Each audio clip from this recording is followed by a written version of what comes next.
Hello, friends, a warm welcome, and we are going to discuss important developments with respect to global, national, and even local affairs. Our goal is to understand that what is happening around and how we can link it with our studies and examination.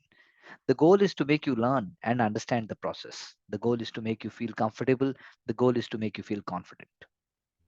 गोल है कि आप चीज़ों को समझ सकें. The goal is there so that we can analyze, we can relate, and we can work with connected ideas. For individual mentorship, please do like and always get back whenever you feel like for different kind of courses, and also do like, share, and subscribe our channel. The question is, जैसे कि मैं हर बार शुरुआत में आपसे एक बोलता हूँ कि एक सिविल सर्वेंट किस तरीके से एक रोल मॉडल क्रिएट करता है, या एक सिविल सर्वेंट जो है कैसे सोसाइटी में चेंज लाने के लिए डिफरेंट टाइप के एलिमेंट्स को यू नो इम्बाइब करता है. सो फॉर एग्जांपल, अगर एक सिविल सर्वेंट है, वो एक स्कीम से पूरे विलेज को अपग्रेड कैसे करेंगे अडॉप्शन के तहत. अगर आप एक सिविल सर्वेंट हैं, एक ऐसी स्कीम लेके आते हैं, विलेज को अपग्रेड करते हैं और उसको अडॉप्ट कर लेते हैं, या फिर उसको विलेज को और ज़्यादा आई शुड से कि मीनिंगफुल बनाने के लिए कुछ स्टेप लेते हैं. ऐसा किया राजकुमार यादव जी ने. Who was having South Sikkim as his district. तो उन्होंने एक स्कीम बनाई. स्कीम का नाम रखा डिस्ट्रिक्ट एडमिनिस्ट्रेशन अडॉप्टेड विलेज, दाव. तो उन्होंने क्या किया, दाव के अंदर, दाव स्कीम के अंदर उन्होंने 6 प्राइमरी स्कूल्स को लिया. जैसे बुल, पलुंग, ये स्कूल्स के नाम है, रोंग, सिंगतम. तो ऐसे उन्होंने 6 प्राइमरी स्कूल्स को लिया, और 6 प्राइमरी स्कूल के साथ साथ उन्होंने जो है प्राइमरी हेल्थ सेंटर को भी क्रिएट किया. उसके बाद लोकल्स की मदद से इंफ्रास्ट्रक्चर को प्रमोट किया, लोकल्स को ट्रेन किया उनकी मेंटेन करने के लिए, quality mid day meal schools की थोड़ी बढ़ा दी और उसको इम्प्रूव किया, स्मार्ट क्लासरूम इंट्रोड्यूस किए, बच्चों को लेसन्स अटेंड करने के लिए मोटिवेट किया, बच्चों को और स्कूल के लोकल स्टेक होल्डर्स जो कम्युनिटी है उसको स्कूल के ब्यूटिफिकेशन के लिए भी इन्वॉल्व किया, क्लासरूम वॉल्स को ही एक तरीके से सोर्स ऑफ लर्निंग और आइडिया के लिए बनाया, कैरियर काउंसलिंग प्रोग्राम्स भी वहां पर शुरू किए, डिफरेंट डिफरेंट एक्सपर्ट्स को पूरे शहर से, या कह लीजिए पूरे सिक्किम से बुलाना शुरू किया. अब फिर से वही बात हो गई कि good governance at the grass root level, that means availability and accessibility of basic amenities and services. तो फिर से वही स्टोरी मैंने आपको बताई कि किस तरह से सिविल सर्वेंट से गुड गवर्नेंस के मीनिंगफुल चेंज हो सकते हैं. लेकिन उससे पहले आप वहां पहुंचे, तो मेरा क्वेश्चन ये है, क्या आप अपनी पढ़ाई में ऐसे मीनिंगफुल हैं, या आप भी लगे हुए हैं कि भाई मैं कैसे भी करके आंसर लिख दूं, कैसे भी करके मैं कर लूं, तो ये बोलने में अच्छा लगता है, लेकिन कुल मिला के रटा हुआ तोता बहुत आगे तक नहीं जा पाता. रटे हुए तोते के पीछे भी एक कहानी चाहिए, और उस कहानी के लिए मैंने आपको बोला है कि हम ऐसे प्रोग्राम, ऐसे आइडियाज लॉन्च करते हैं, डिस्कस करते हैं, जिससे आप फड़फड़ा कर या तो भाग जाओगे या फिर हमसे जुड़ जाओगे. So do get back and do enjoy the whole process, because we are going to put up the best of the understanding of the subject through newspaper rigorously, currently, and also regularly. तो शुरुआत करते हैं, and let's see कि भाई आज जो Indian express newspaper है वो हमें कह क्या रहा है, what the newspaper is telling and how the newspaper is going to help us. तो बात हुई 22 तारीख की न्यूज़पेपर की, और हमने बात की कि भाई चर्चा का विषय क्या है. पीसी ज्वेलर्स ऑब्वियसली चर्चा का विषय नहीं है, दिवाली धमाका भी चर्चा का विषय नहीं है, क्योंकि उसके लिए भी हैबिचुअल चेंज चाहिए, उसके लिए भी बिहेवियरल चेंज चाहिए, उसके लिए भी बहुत कुछ चाहिए, पॉलिटिकल विल पावर चाहिए. सिर्फ दीपावली पर ही दीपक बंद मतलब पटाखे बंद क्यों हो, ये एक लॉजिकल क्वेश्चन है. लेकिन फिर भी चीजें होती हैं, चीजें करी जाती हैं. शॉर्टकट कई बार आदमी ढूंढता है लेकिन मिलते नहीं है. स्मार्ट कंज्यूमर कभी एडवर्टीजमेंट से नहीं बनता. स्मार्ट कंज्यूमर बनने के लिए भी civil services, civil service, civil society, politician से लेकर सबकी बहुत ज्यादा रिक्वायरमेंट है. स्कूल में एजुकेशन देने की रिक्वायरमेंट है जो कि नहीं दी जाती, ऐसा कि मैं आपसे इन जनरल कह सकता हूँ. तो क्वेश्चन शुरू करते हैं हम. सुप्रीम कोर्ट ने बोला हेट स्पीचेस के लिए कंप्लेन करने की कोई जरूरत नहीं है, आप डायरेक्टली अटैक कीजिए. हेट स्पीच के लिए डायरेक्टली बात करनी बहुत जरूरी है. हेट स्पीच को हम छोड़ नहीं सकते. हेट स्पीच के लिए we can not wait. That is what is one element that we are talking about. Hate speech जो है वो इतनी इंपॉर्टेंट है एड्रेस करना कि वो हमारे कॉन्स्टिट्यूशन को, हमारे प्रियम्बल को, डीपीएसपी को, सभी को वो अंदर से छलनी करती है. It is attacking. It is greatly disturbing the whole element. लेकिन यहाँ पर मैं सिर्फ ये बातें नहीं कहना चाहूँगा, उससे बातें आगे आ चुकी हैं, उससे चीज़ें आगे चली गई हैं. सिर्फ वो नहीं है कि आपने हेट स्पीच को सिर्फ बोल दिया और काम हो गया, क्योंकि उतना तो सभी लोग कर ही रहे हैं. आपको उसके पीछे का लॉजिक समझना पड़ेगा, आपको उस दलील को, उस बहस को समझना पड़ेगा कि आखिर हेट स्पीच को क्यों रोका जाना जरूरी है. मेरे बात करते हुए भी यदि आपको लॉजिक नहीं मिलता तो definitely there is a problem. क्योंकि सुप्रीम कोर्ट का वही कहना है कि hate speech must be must be stopped at the beginning only under all circumstances. क्योंकि उन्होंने कहा आर्टिकल 51A, क्या कहता है आर्टिकल 51A बताइए? साइंटिफिक लॉजिक, साइंटिफिक टेम्पर की बात करता है वो. Then if you talk about section 153 of IPC, वो कहता है कि ऐसी कोई भी बात जो एनिमिटी बढ़ाती है डिफरेंट ग्रुप्स में on the grounds of religion, race, place of birth, residence and language, उसको रोकना पड़ेगा. Section 153A. इसी तरह से सेक्शन 153B, सेक्शन 153D भी बात करता है कि भाई ऐसी कोई भी चीजें जो आप डेलिब्रेट मतलब नेशनल इंटीग्रेशन के खिलाफ जो भी है, 153B में आता है.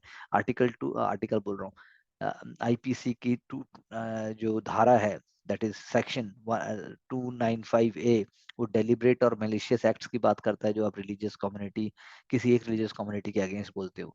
सेक्शन 505 वो बात करता है मिसचीफ के अगेंस्ट, पब्लिक मिसचीफ की बात करता है. तो ये सारी चीजें जो हम कह रहे हैं, पब्लिक मिसचीफ की जो हमने बात की, ये सारी की सारी जो है एक्शन लेने की बातें हैं. एक्शन अगर नहीं लिया जाएगा देन सोसाइटी का जो कोर है, सोसाइटी का जो आत्मा है, उसको तो हनन होगा ही होगा. तो हेट स्पीचेस, कॉन्स्टिट्यूशन कहता है कि भारत एक सेकुलर राष्ट्र है. पूरा नेशन के अंदर एक जो है हमारी एकता है, फेटर्निटी है, डिग्निटी है, इंटीग्रिटी है. और उसको जो है फेटर्निटी जब तक नहीं आ सकती जब तक कम्युनिटी जो है, आप कह लो कि डिफरेंट रिलीजन्स को साथ में नहीं जोड़ती. तो इसीलिए कोर्ट ये कहता है कि ड्यूटी है फंडामेंटल राइट्स को प्रोटेक्ट करने की. डेमोक्रेटिक करेक्टर को देश के रोकने की उसकी बहुत जरूरी है. उसके बिना आप कोई बात नहीं कर सकते, वो आपको करना ही पड़ेगा. यू नो उसके बिना बात नहीं बनने वाली. That is what Supreme Court is saying. So what can we do? Silence is certainly not the answer. अगर आप साइलेंट रहेंगे तो सब गड़बड़ हो जाएगा. तो इसलिए स्टेटमेंट जो बोली जाती है पिटीशन में, वो कही है कि भाई आप उसके लिए शुरू में ही एक्शन लीजिए, इसके अलावा कोई चारा नहीं है. ये एक बहुत ही इंपॉर्टेंट मुद्दा है. तो आप इसको सोचिए कि भाई मैं इसमें और पॉइंट क्या ऐड कर सकता हूँ कॉन्स्टिट्यूशनली और पॉलिटिकली. ये हो गई बात नंबर 1. दूसरी बात अगर की जाए, then we are talking about an important development with respect to you know uh, that प्रधानमंत्री जी ने जो बात कही कि 5% अपना ट्रेवल बजट जो है लोकल प्रोडक्ट्स को खरीदने में लगाइए. तो मैं यहाँ लोकल प्रोडक्ट्स की बात नहीं कर रहा हूँ. मैं यहाँ बात कर रहा हूँ कि भाई आप जो है इंडिया के हैंडीक्राफ्ट्स, इंडिया के प्रोडक्ट्स, उनकी आप बात करें. मैं यहाँ बात कर रहा हूँ कि उन प्रोडक्ट्स की बात करें जिन प्रोडक्ट से आप समझ पाए कि भाई जो है वो वोकल फॉर लोकल जो हमने बात की. यानी आपको पूरे इंडिया के इंपॉर्टेंट हैंडीक्राफ्ट पता होने चाहिए. पूरे इंडिया के आपको important developments in terms of sari है, चाहे फिर वो फैब्रिक्स है, चाहे फिर वो क्लोथ्स है, उसका एक पूरा मैप देखिए. टेक्सटाइल मैप ऑफ इंडिया में तो देखने की आपसे बात करूंगा. Please do check out textile map of India. उसको हम देख सकते हैं. हमारे सामने भी एक ऐड है कि तैयारी या हुई अफोर्डेबल बिग दिवाली सेल. तो दिवाली तो बहुत बढ़िया है, लेकिन दिवाली के सेल के ऊपर तैयारी कैसे अफोर्डेबल होकर तैयारी आपको कैसे मिल जाएगी, ये बात थोड़ी सी समझ के बाहर है. अगर आईएएस की तैयारी वाकई सिर्फ इसी तरीके से अफोर्डेबल होती तो फिर बात ही क्या थी. अफोर्डेबल होना चाहिए प्रधानमंत्री आवास योजना ग्रामीण, जिसके लिए मध्य प्रदेश के चीफ मिनिस्टर कमिटेड हैं. अफोर्डेबल होना चाहिए आपका राइट अप्रोच से रिग्रेसली काम करना, जो कि आसान नहीं है. These things are more important rather than just going about in a technical manner and understanding की चीजें वैसे ही हो जाएंगी. Moving further and trying to understand festival bonanza से अगर हम थोड़ा आगे बढ़े कि भाई क्या है festival bonanza. So bonanza is success, bonanza is commitment, bonanza is minimalism. कि दिवाली पर यदि आप बहुत ज्यादा उछल कूद मचाते हैं तो वो मिनिमलिज्म का साइन नहीं है। यदि आप बिल्कुल भी नहीं उछल कूद मचाते हैं तो वो भी मिनिमलिज्म का साइन किसी भी तरीके से नहीं है। तो ये दोनों बातें आप मेरी समझने की कोशिश कीजिए, जो मैं आपको बताने की कोशिश क्लियरली कर रहा हूँ। सो 10 लाख यूथ को अगर आप अपॉइंटमेंट लेटर देते हैं रोजगार मेला में, नरेंद्र मोदी जी हमारे ऑनरेबल प्राइम मिनिस्टर सर देते हैं 75,000, 10 लाख अपॉइंटमेंट तो बोल ही रहे हैं कि वो करेंगे, लेकिन पॉइंट ये 75,000 लोगों को नए अपॉइंटमेंट का अगर आप देते हैं, तो क्वेश्चन ये उठता है कि सरकारी नौकरी के पीछे ही जनता इतनी पागली क्यों है? सरकारी नौकरी में ही इतना ज्यादा क्यों आना चाहती है? तो गवर्नमेंट युवा शक्ति को मौका देती है, लेकिन आप देखिए कि अगले 1 साल में प्रधानमंत्री जी का कहना है कि 10 लाख यूथ को गवर्नमेंट जॉब दी जाएगी। सारे के सारे recruitment UPSC, SSC, railway recruitment board करे, स्पेशल ऑनलाइन सिस्टम होगा, वुमेन स्पेशली एबल्ड कैंडिडेट्स को एस्पायरिंग डिस्ट्रिक्ट में स्पेशली बेनिफिट होगा। नेशन बिल्डिंग की प्लेज की बात है तो क्यों नहीं देश का नागरिक 21 से 32 वर्ष की उम्र को क्यों ना लगाए सरकारी नौकरी में, क्यों में क्यों ना खड़ा हो, जान क्यों ना दे, ताकि वो जब बने तो कम से कम लाइफ का एक पूरा सेगमेंट तो चेंज हो। लेकिन उसी के लिए स्मार्ट वर्क चाहिए, बिना स्मार्ट वर्क चीजें नहीं होने वाली। तो स्मार्ट वर्क का मतलब क्या होता है? डेडिकेशन। स्मार्ट वर्क का मतलब क्या होता है? एक सिंप्लिसिटी। स्मार्ट वर्क का मतलब होता है चीजों को ठीक से किया जाना, चीजों की तह और परत को उघाड़ना, और then moving further what is being visible to our eyes, naked eyes. So that is not easy every time. That is why we say there is a systematic approach required. There is a consistency required. Without that we cannot move and get success. Coming to the very important question of involvement of rural recruitment boards, RRB. RRB की अगर हम बात करें तो उसकी बात यहाँ हम कर रहे हैं। Rural recruitment boards, rural bank बहुत इंपॉर्टेंट है, उनका पोर्टफोलियो इंक्रीज करना और उनका प्रपोज्ड मैंडेट कि भाई वो किस तरीके से चीजों को आगे बढ़ाएंगे। तो आरआरबी जो है वो बहुत ही इंपॉर्टेंट रोल प्ले करते हैं। आरआरबी का रोल अभी बढ़ाया जा रहा है ताकि वो जो है आरआरबी जो है ये लगा लीजिए कि फाइनेंशियल सर्विसेज को आगे बढ़ाने में मदद कर सकें। आरआरबी का रोल बढ़ाया जा रहा है ताकि वो चीजों को समझ सकें। आरआरबी का रोल बढ़ाया जा रहा है ताकि वो जो है इस तरीके से चीजों को समझने में मदद करें कि भाई जो एक्सपेंशन होना चाहिए बिजनेस का वो किस तरीके से वो करेंगे। तो गवर्नमेंट ने उनको मौका दिया एमएसएमई के कॉन्टेक्स्ट में, micro small and medium enterprise के कॉन्टेक्स्ट में। गवर्नमेंट ने बोला है कि एक स्कीम जिसको बोला है उन्होंने enhanced access and service excellence, ease उसको बोला। तो ईज का काम है क्रॉप लोन और नॉर्मल जो simple tractor, small business, rural loans, इनके बियॉन्ड जाने की बात है कि आरआरबीज को इनके बियॉन्ड जाना पड़ेगा। पब्लिक सेक्टर बैंक्स तो काम करते ही हैं, लेकिन पब्लिक सेक्टर बैंक के बाद आरआरबीज के रोल बढ़ाने की बात है ताकि आगे तक जाए। अभी आज की डेट में अगर आप बात करेंगे तो रूरल बैंक्स को इतनी गाइडेंस नहीं है। आरआरबी जो 1975 में आए थे, जबकि प्राइवेट बैंक्स तो 1991 में आए थे। लेकिन आप देख लीजिए मार्केट शेयर जो है वो आरआरबी का कम है और प्राइवेट सेक्टर बैंक का ज्यादा है। तो RRB will be guided towards becoming more competitive, more business friendly. और आरआरबी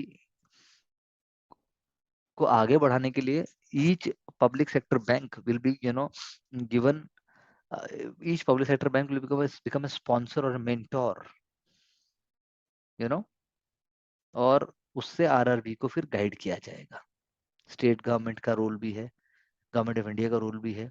तो ऐसे करके each RRB in the country has a public sector bank as it sponsor bank, जो उसका 40% रखेगा। बाकी 25% स्टेट गवर्नमेंट के पास होगा और बाकी 20% जो है गवर्नमेंट ऑफ इंडिया, और रेस्ट जो है आरआरबी के पास होगा। तो आरआरबी क्या करेंगे? डिजिटल ऑपरेशन को बढ़ाएंगे।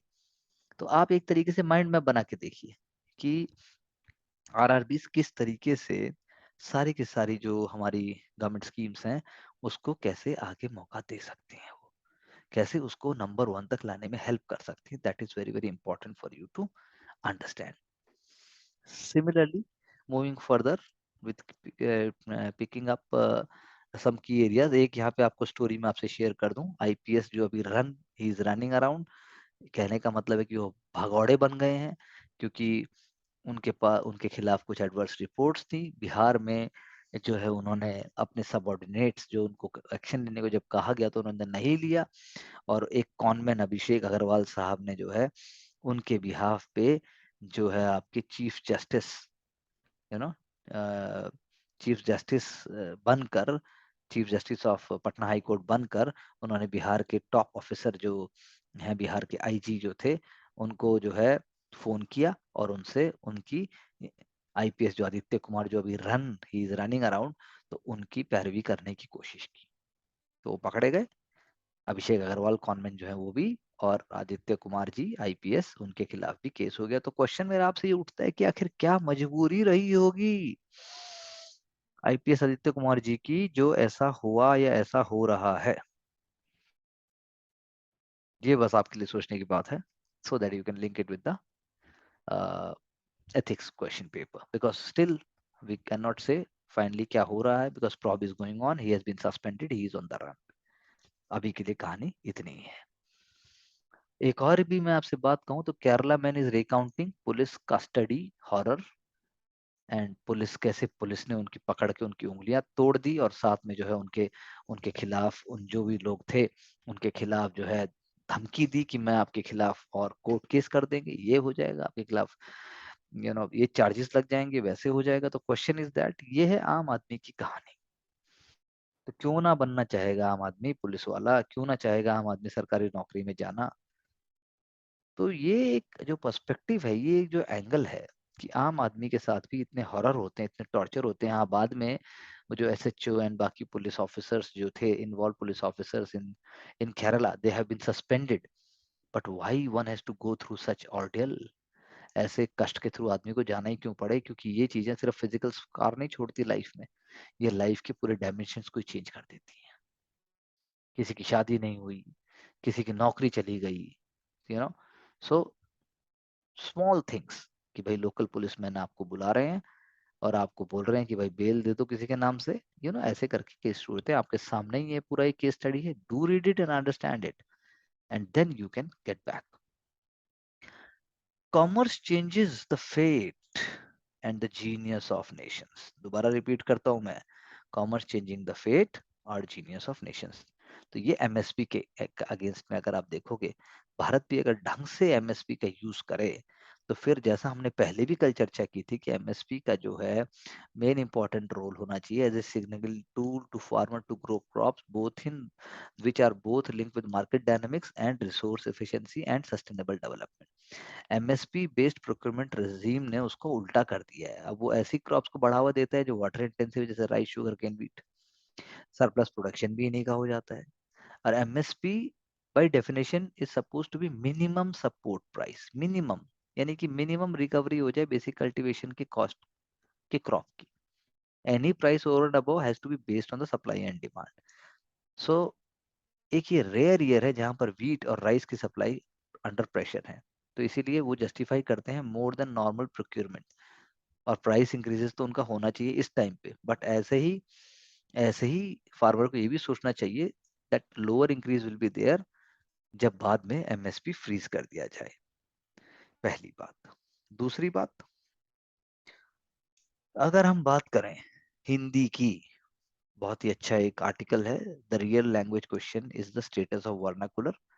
लैंग्वेज ना तो पास्ट की होती है ना फ्यूचर की होती है। लैंग्वेज अपने आप में एक आइडेंटिटी है, लैंग्वेज अपने आप में एक डिग्निटी है, लैंग्वेज अपने आप में एक डाइवर्सिटी का सोर्स है। लैंग्वेज के कारण ही श्रीलंका में अगर आप एनसीईआरटी पढ़ेंगे पॉलिटी की, then you will find that Sinhalese and Tamil they have been at the loggerheads for a very very long time. पर इंडिया के केस में जो है एनोमोली है, यहाँ स्टेटस जो है वर्नाकुलर लैंग्वेजेस का बहुत इंपॉर्टेंट है। Language is here seen, vernacular language is seen as linked with identity, culture and marker of a second class citizen एक तरीके से। इसीलिए हिंदी भी वैसे ही सोची जाती है। When you impose Hindi on South India, then it is kind of an imposition.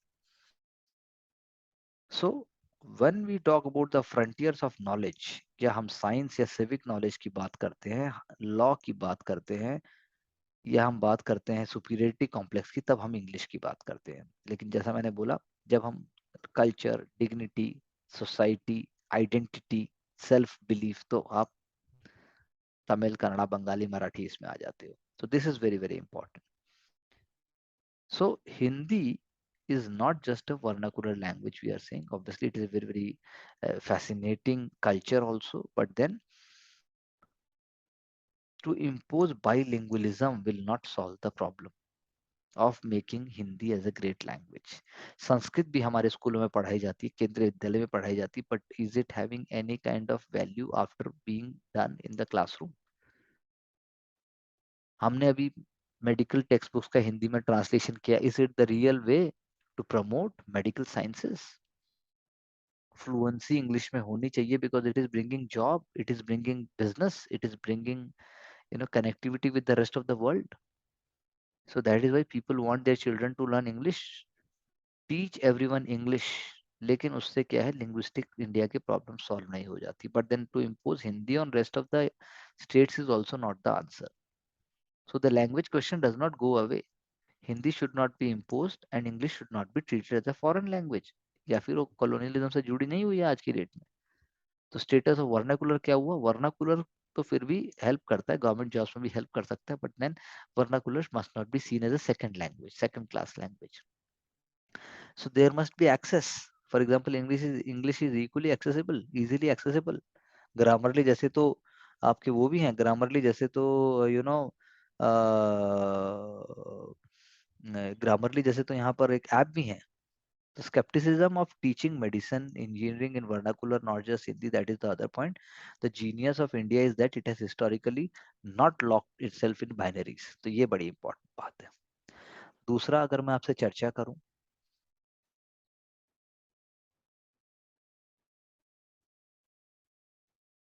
एक simple भाषा में,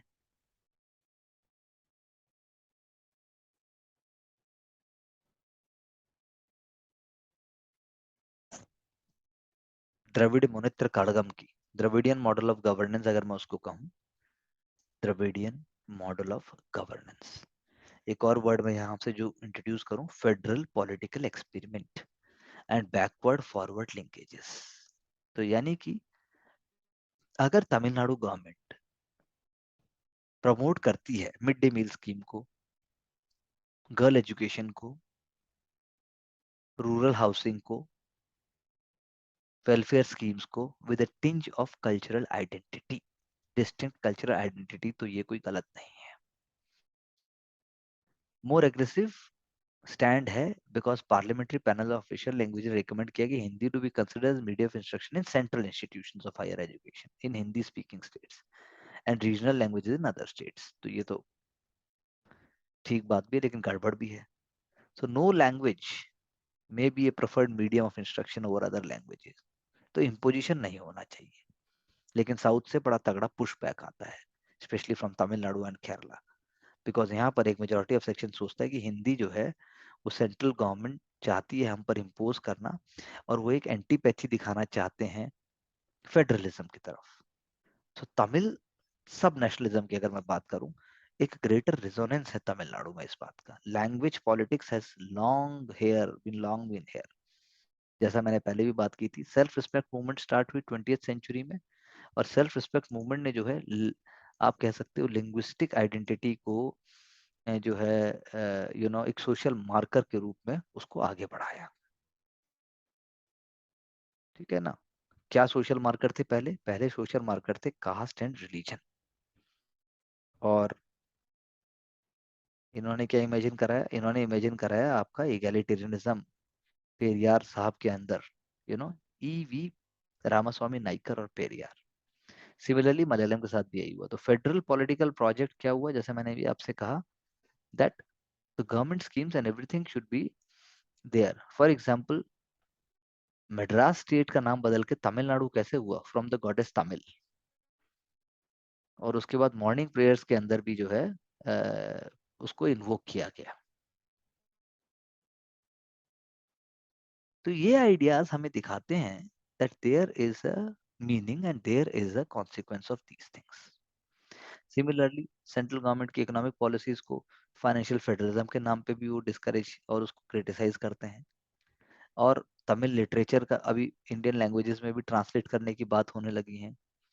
but the question is that क्या ये पूरे लॉन्ग टर्म में हो सकता है? लिंग्विस्टिक सब नेशनलिज्म इंडिया में सोसाइटी के पेपर में क्वेश्चन आ जाएगा, ये किस हद तक हमारी नेशनल इंटीग्रेशन को बढ़ाएगा और कैसे घटाएगा? For example, the first language martyr came from the Madras presidency 1937, और 1952 में पोट्टी श्रमोलू की डेथ जो हुई थी फास्टिंग के कारण, एक सेपरेट स्टेट के डिमांड के लिए, तेलुगु स्पीकर्स के लिए, तेलुगु स्टेट के लिए, that is also a very great example. And after that, Jawaharlal Nehru announced the formation of Andhra Pradesh. Similarly, western India में संयुक्त महाराष्ट्र समिति एंड महागुजरात परिषद ने लोगों को मोबिलाइज किया, वो भी लैंग्वेज आइडेंटिटी के चारों तरफ किया। केरला और कर्नाटका की अपनी मूवमेंट रही है, मलयालम और कन्नड़ा के लिए।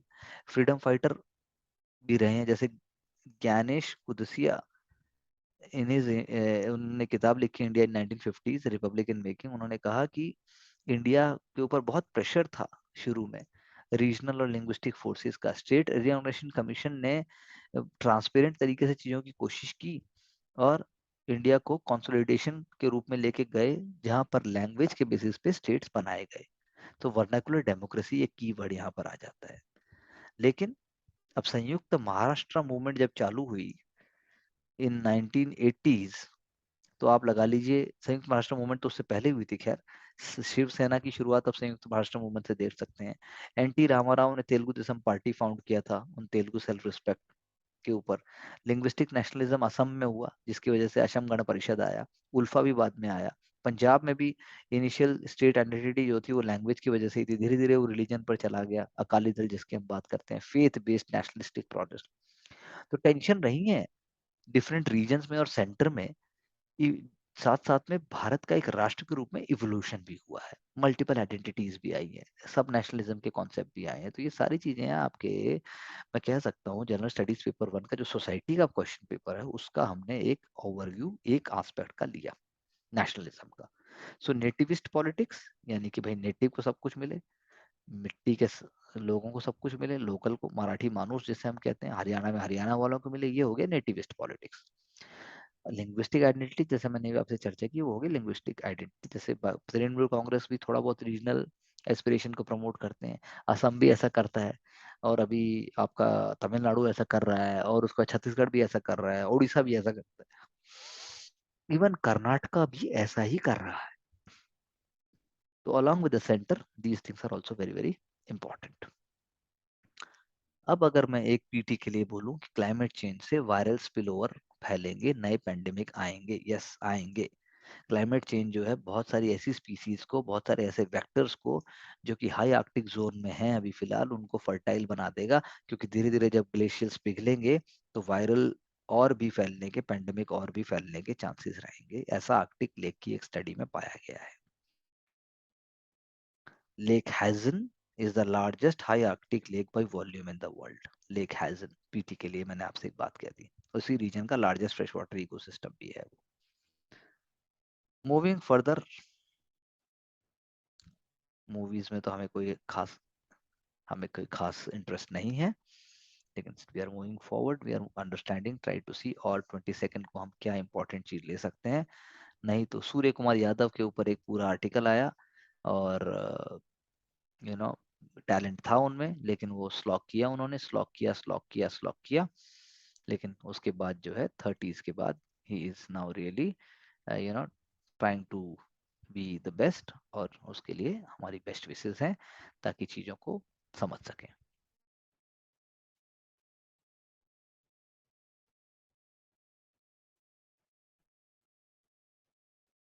Coming to again some important development, Diwali will be a holiday in the New York City. In New York City, starting 2023, the festival will be a public school holiday in New York, and it will encourage children to learn about the festival of light. This is a very, very proud moment for all of us. It was a long pending demand also.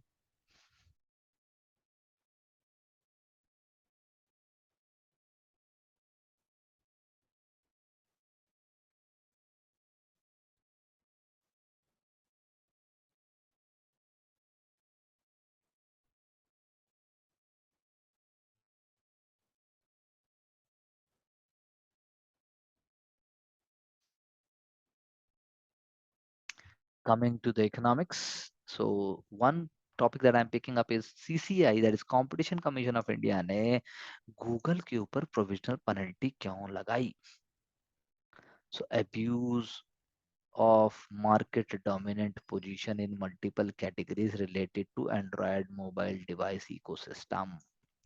भाई आप ही Google हो, आप ही के पास play store है, आप ही के पास जो है ऐप भी हैं, आप ही के पास वेब सर्च भी है, आप ही के पास एसईओ भी आप ही का है, ऑनलाइन वीडियो प्लेटफॉर्म आप सब कुछ आपका है, तो आप उसमें मैनिपुलेट करके सब चीजों को अपनी तरफ खींचते हैं और आप उससे अनफेयर एडवांटेज लेते हैं।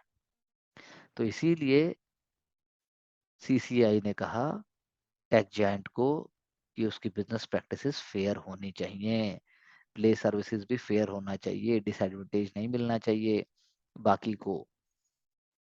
ओके, बहुत जगह आप प्री इंस्टॉल कर देते हैं अपने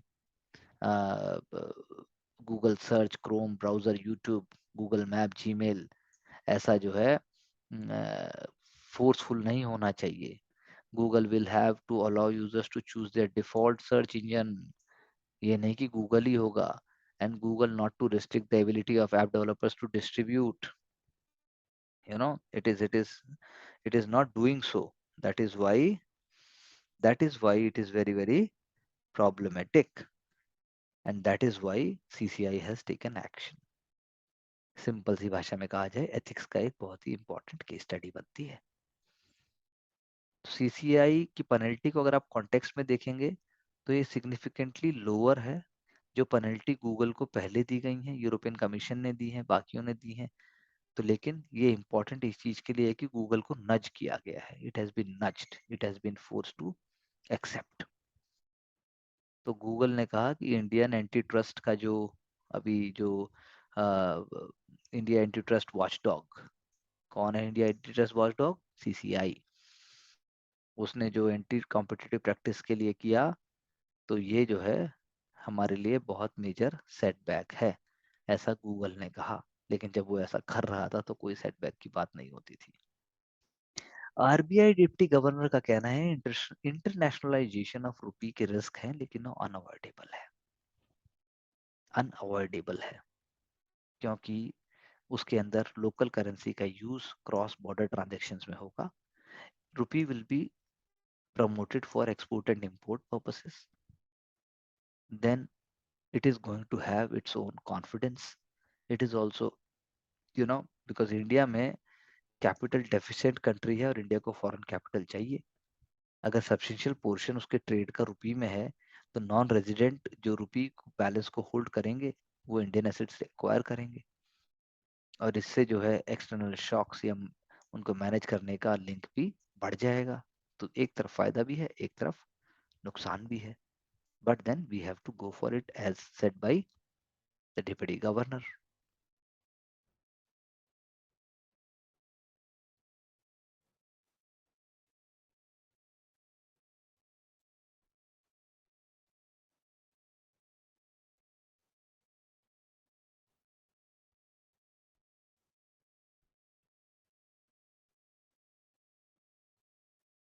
Moving further with the rest of the paper, let's pick up what is happening in the Hindu newspaper.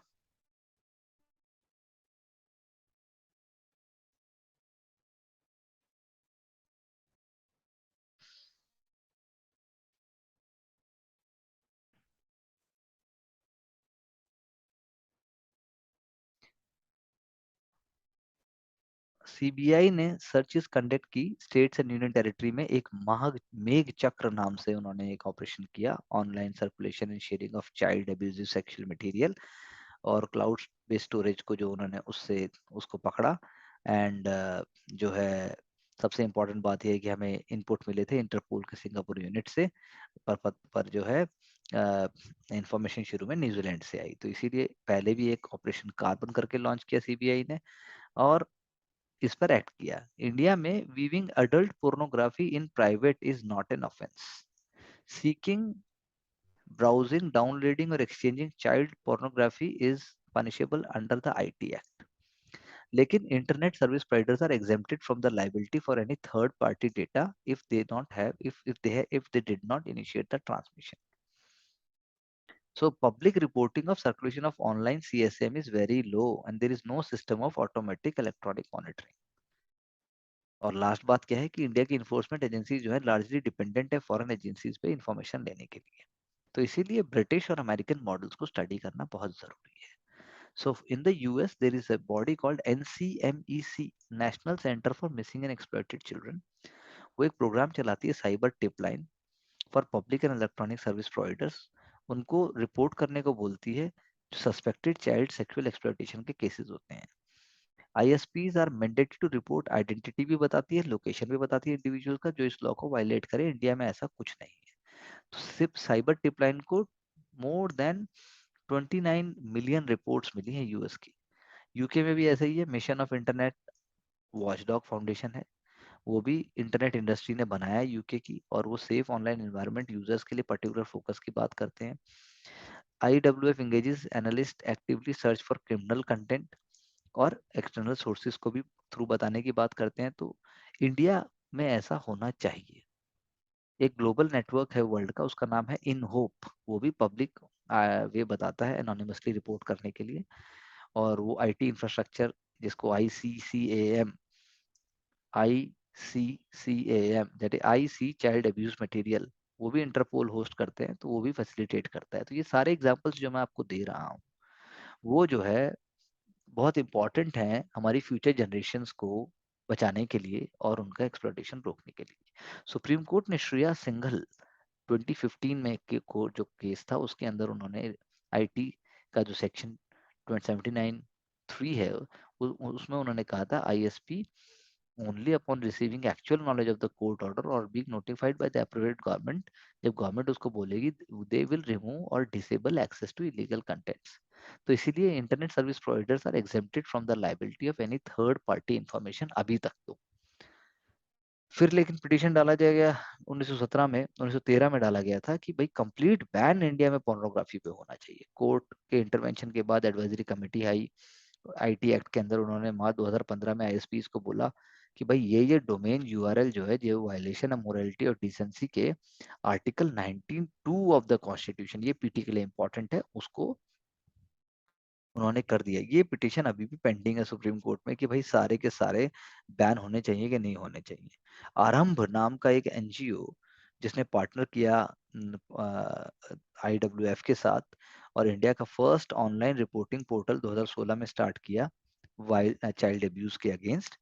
तो आप कह सकते हैं कि ऑफेंडिंग यूआरएल उसकी वहां पर आप बताते हैं तो वो ब्लॉकिंग लिस्ट में डाला है. Till 2018 1182 reports were received and उनमें से काफी थोड़े में अराउंड 122 में ही आपका CSCM था. ऐसे ही मिनिस्ट्री ऑफ होम अफेयर्स ने national cyber crime reporting portal 2018 में शुरू किया और उसके बाद चाइल्ड पोर्नोग्राफी और रेप गैंग रेप की बातों को भी हाईलाइट करना शुरू किया. सुप्रीम कोर्ट की गाइडलाइंस के बाद ऐसा शुरू किया गया. पब्लिक इंटरेस्ट लिटिगेशन डाली गई थी. प्रज्वला एक हैदराबाद बेस्ड एनजीओ है जो सेक्स सेक्स ट्रैफिकिंग सर्वाइवर्स को रिहेबिलिटेट भी करता है. तो उन्होंने मिलके इस चीज को शुरू किया. लेकिन इंडिया में अभी भी चाइल्ड पॉर्न और चाइल्ड रेप के child porn specially I should say उसके केसेस इतनी जल्दी प्रोएक्टिवली नहीं रिपोर्ट किए जाते. इसीलिए national crime records bureau MHA ने एक मेमोरेंडम साइन किया और साइबर टिपलाइन की रिपोर्ट्स को फैसिलिटेट करने की बात कही जो इंडिया में भी जैसे होना चाहिए. उसके बाद आप कह सकते हैं इंडिया के अंदर साइबर टिपलाइन रिपोर्ट्स जो है बहुत सारी रिपोर्ट्स आई उसके ऊपर और वो स्टेट्स को कर दी गई हैं फॉरवर्ड. राज्यसभा ने भी एक एडहॉक कमेटी बनाई और उन्होंने जो है रिकमेंडेशंस दिए कि पोर्नोग्राफी का सोशल मीडिया में और चिल्ड्रन सोशल मीडिया के थ्रू और बच्चों पर बहुत बुरा इफेक्ट पड़ता है. अभी अभी सुप्रीम कोर्ट ने एक बहुत ही फेमस जो आपके प्रोड्यूसर डायरेक्टर हैं बालाजी टेलीफिल्म्स की जो है, क्या I am not recalling her name, very famous one जो बालाजी टेलीफिल्म्स है, उसको भी बोला कि आपका जो मटेरियल है वो सोसाइटी का माइंड करप्ट कर रहा है. ऐसे OTT प्लेटफॉर्म्स के ऊपर जो दिखाया जा रहा है वो गलत है. तो चाइल्ड पोर्नोग्राफी को प्रोएक्टिव मॉनिटरिंग और मैंडेटरी रिपोर्टिंग उसकी बहुत ज़रूरत है. Committee recommended permitting the breaking of an end to end encryption होना चाहिए, पार्टनरशिप इंडस्ट्री के साथ डेवलप होनी चाहिए, आर्टिफिशियल इंटेलिजेंस का यूज होना चाहिए ताकि डार्क वेब इन्वेस्टिगेशंस को, आइडेंटिटी को ट्रेस किया जा सके और फाइनेंशियल सर्विसेज कंपनीज को रोका जा सके ताकि ऑनलाइन पेमेंट ही ना हो सके चाइल्ड पोर्नोग्राफी परचेज करने के लिए। और international centre for missing and exploited children on child sexual abuse material, जो मॉडल एंड लेजिस्लेटिव एक ग्लोबल जो सिस्टम है उसके अंदर एक मैंडेटरी रिपोर्टिंग की बात हो रही है। इंडिया भी इसके अंदर है और इंडिया का जबकि लॉ ऐसा कोई है नहीं फिलहाल जो मैंडेटरी रिपोर्टिंग की बात करता है। तो ये बहुत ही डिटेल्ड में हमने यहाँ चर्चा की इसके बारे में। ये भी एक सोशल इशू है। Of United nation convention on the rights of the children, वो इस बात की बात करता है कि चाइल्ड सेक्सुअल एक्सप्लॉयटेशन बिल्कुल नहीं होना चाहिए और लाइबिलिटी होनी चाहिए। Similarly council of Europe's convention on cyber crime and convention of the protection of children against sexual exploitation and sexual abuse, पूरा पूरा आपको लिखने की जरूरत ही नहीं है, आप सिर्फ कीवर्ड्स भी नोट करेंगे तो काम हो जाएगा। तो इसीलिए ये जो मुझे कहना चाहिए, जो आर के विज साहब है, farmer special director general of Chhattisgarh police, इनके आर्टिकल हमने पहले भी किए हैं, तो इन्होंने बहुत अच्छा और बहुत डिटेल्ड में दिया है। इतना इन्होंने पूरा दे दिया है कि पूरा केस दे दिए हैं, राज्यसभा की बात कर दी है, प्रज्वला केस की बात कर दी है कि चाइल्ड सेक्सुअली अब्यूजिव मटेरियल को किसी भी कॉस्ट के ऊपर हमें रोकना होगा। That is a very very beautifully it is put up. दूसरे अगर मैं आर्टिकल की बात करूं, इंडिया में जो कॉफी इंडस्ट्री है वो ब्राजील और वियतनाम की कॉफी इंडस्ट्री से टक्कर ले सकती है, प्रोवाइडेड यहाँ का लेबर कॉस्ट थोड़ा कम हो जाए। पहली बात तो आपको पता होना चाहिए कि इंडिया में कोडगु डिस्ट्रिक्ट इन कर्नाटका, आपको पूरा पता होना चाहिए कि इंडिया में आखिर कॉफी होती कहाँ कहाँ पर है। हम अभी बात कर रहे हैं चिकमगलुरु, हसन डिस्ट्रिक्ट और कोडगु, जहाँ पर बिग और स्मॉल प्लांटर्स हैं। छोटे प्लांटर्स को फाइनेंशियल सपोर्ट अभी भी बैंक से नहीं मिलता है। उनके बच्चे, उनकी फैमिलीज स्कूल में जाना और आगे एजुकेशन को परस्यू करने के लिए जब जाते हैं तो प्लांटेशन के लिए उन्हें स्किल्ड वर्कर नहीं मिल पाते हैं। केरला और पलानी इन तमिलनाडु में भी जो है कॉफी प्लांटेशन है, तो एरेटिक वेदर्स और पेस्ट जो बढ़ जाते हैं उसकी वजह से, बीमारियां जो बढ़ जाती है उसकी वजह से बहुत ज्यादा दिक्कत है।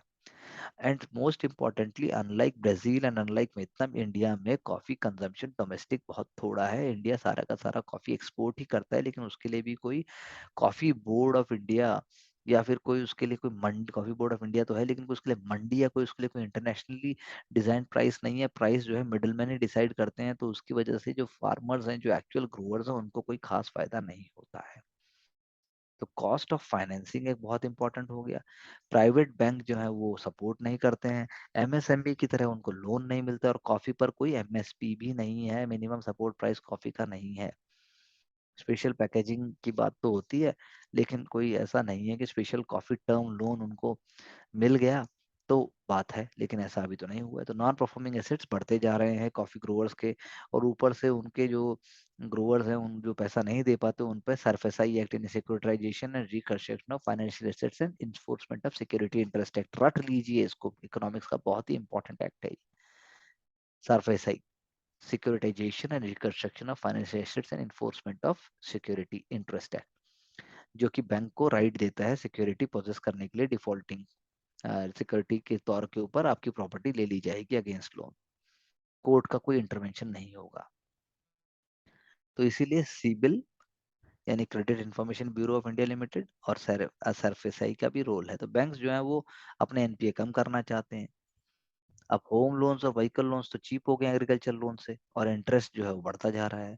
तो फिर ऐसे में काम कैसे चलेगा? लो productivity, high production of the cost, high production cost is very very important for coffee, इसकी वजह से नुकसान हो रहा है। तो कॉस्ट कम होनी चाहिए मैकेनाइजेशन के थ्रू, लेकिन इंडिया की जो कॉफी टेरेन्स है और टोपोग्राफी है वो ऐसा मौका नहीं देती जैसा मैंने आपसे कहा। और दूसरा है भारत की कॉफी शेड में होती है, तो इसलिए ट्रेडर्स और जो बीच के लोग हैं क्यूरर्स वो फिक्स करते हैं प्राइस को, लेकिन मजा नहीं आ रहा है इससे, that is the whole cost. और ऊपर से बीच बीच में अगर लाइट और रिसोर्सेज भी चले जाएं तो डीजल का हाइक प्राइस है, तो इससे कल्टीवेशन और भी ज्यादा अनवाइबल हो जाती है। So these all things I have told you the challenges for the coffee growers. Migrant labours पे डिपेंड होते हैं जैसा मैंने आपसे कहा, और अलग अलग टास्क होते हैं। जैसे उसको शेड के अंदर करना है, प्रून करना है, उसके बाद जो है आपको जो अगर बीमार हो रहे हैं कुछ पौधे उनको अलग से आइडेंटिफाई करना है। तो एडिशनल रेवेन्यू तो जब होगा जब इंटरक्रॉपिंग होगी। दूसरा फिर उसके बाद इंटरक्रॉपिंग किसकी करोगे आप, पेपर की करोगे या कार्डेमम की करोगे, एक्सोटिक फ्रूट बियरिंग ट्रीज आप लगाओ, फूड क्रॉप्स लगाओ, फिश फार्मिंग करो, डेयरी फार्मिंग करो, ग्रीन टूरिज्म को आप बढ़ावा दो। इससे आपके कॉफी गार्डन से इनकम बढ़ सकती है, अदरवाइज बहुत मुश्किल है। जैसे अभी एवोकाडोस, मैंगोस्टीन्स, ऑरेंजेस, गुआवा ये सब भी साथ में लगाने लगे हैं और उनको उनसे ज्यादा पैसा मिला है बजाय कॉफी और पेपर से। तो इसीलिए कॉफी पे ध्यान देना बहुत जरूरी है। बहुत जगह लैंड यूज आप चेंज नहीं कर सकते क्योंकि government must permit growers to plant alternate crops in the land not suitable for coffee cultivation. लेकिन जब वो गवर्नमेंट अलाउ करेगी तभी आप ऐसा कर सकते हैं। इंडियन कॉफी अभी भी उसकी आइडेंटिटी इतनी हाई फाई नहीं है जितनी होनी चाहिए। इंडिया की कॉफी रेटेड तो बहुत हाईली है और प्रीमियम प्राइस भी करती है, लेकिन बहुत सारे ग्लोबल बायर्स जो हैं वो इंडियन कॉफी की जो खरीदते हैं उन्हें पता ही नहीं है कि जो है वो इंडियन कॉफी की खास बात क्या है। जैसे इंडिया रोबस्टा एंड अरेबिका, उसके प्राइस ज्यादा है बजाय कोलंबिया के। तो इससे क्या आपको पता लगता है, इससे पता लगता है कि इंडिया को ब्रांड बिल्डिंग करनी बहुत जरूरी है। Quality of Indian coffee is very very high. Indian coffee का कोई इंडिविजुअल ब्रांड आइडेंटिटी भी नहीं है इंटरनेशनल मार्केट में, क्योंकि आप कह सकते हैं कि उसको हमेशा साइड फिलर की तरह यूज किया जाता है। तो इस सब के बावजूद भी इंडियन कॉफी जो है बहुत सारे फ्लेवर्स में है, बहुत सारे एरोमाज में है, बहुत सारे डिकेड से इंडिया का एक्सपोर्ट बहुत हाई फाई है कॉफी का। और आप कह सकते हैं 4,000 से 5,000 करोड़ एनुअल जो है एक्सपोर्ट था। लेकिन आईटी और सर्विस सेक्टर के डोमिनेट करने के बाद कॉफी का प्रोमिनेंस चला गया और coffee as a high value and high imagery potential जो है वो मार्केट में बदल गया, आप कह सकते हो। और वैल्यू एडिशन जैसा होना चाहिए था वैसा नहीं हुआ। तो अभी जो है उसको एक ग्रीन बीन की तरह, एक प्रोसेस्ड बीन की तरह, एक रोस्टेड बीन की तरह ऐसा करके कॉफी को जो है वैल्यू एडिशन की हायरार्की में रखा गया। और इंडिया की स्पेशलिटी है, जैसा मैंने आपसे कहा, बहुत सारे ब्रांड्स भी हैं अलग अलग और बहुत सारे हो भी रहे हैं। जैसे आप कैफे कॉफी डे अपने आप में, टाटा टाटा की कॉफी की बात आप कर लीजिए। तो इंडियन ग्रीन कॉफी जो है वो अपने आप में बहुत इंपॉर्टेंट तरीके से राइज हो रही है। और आप कह लीजिए कि अगर आप बात करें एक वैल्यूएबल एक्सपोर्ट कमोडिटी के तौर पे, कैश क्रॉप के तौर पे, लेकिन उसके लिए हमें स्मॉल और मार्जिनल फार्मर्स को देखना होगा। और उसके बाद एग्रीकल्चर, कॉमर्स, फाइनेंस और एनवायरमेंटल मिनिस्ट्रीज को भी देखना होगा कि एक्सचेकर में कैसे इसका रोल बढ़ाएं, कैसे इसको फॉरेन एक्सपोर्ट बढ़ा के भारत को और फॉरेन एक्सचेंज दिलवाएं। इंडिया का जो फॉरेन ग्लोबल कॉफी मार्केट में शेयर है वो लेस देन 5% है। लेकिन अभी जो एक नया कॉफी एक्ट और new coffee promotion development bill आया है वो कॉफी रेगुलेशंस को तोड़ देगा, बदल देगा।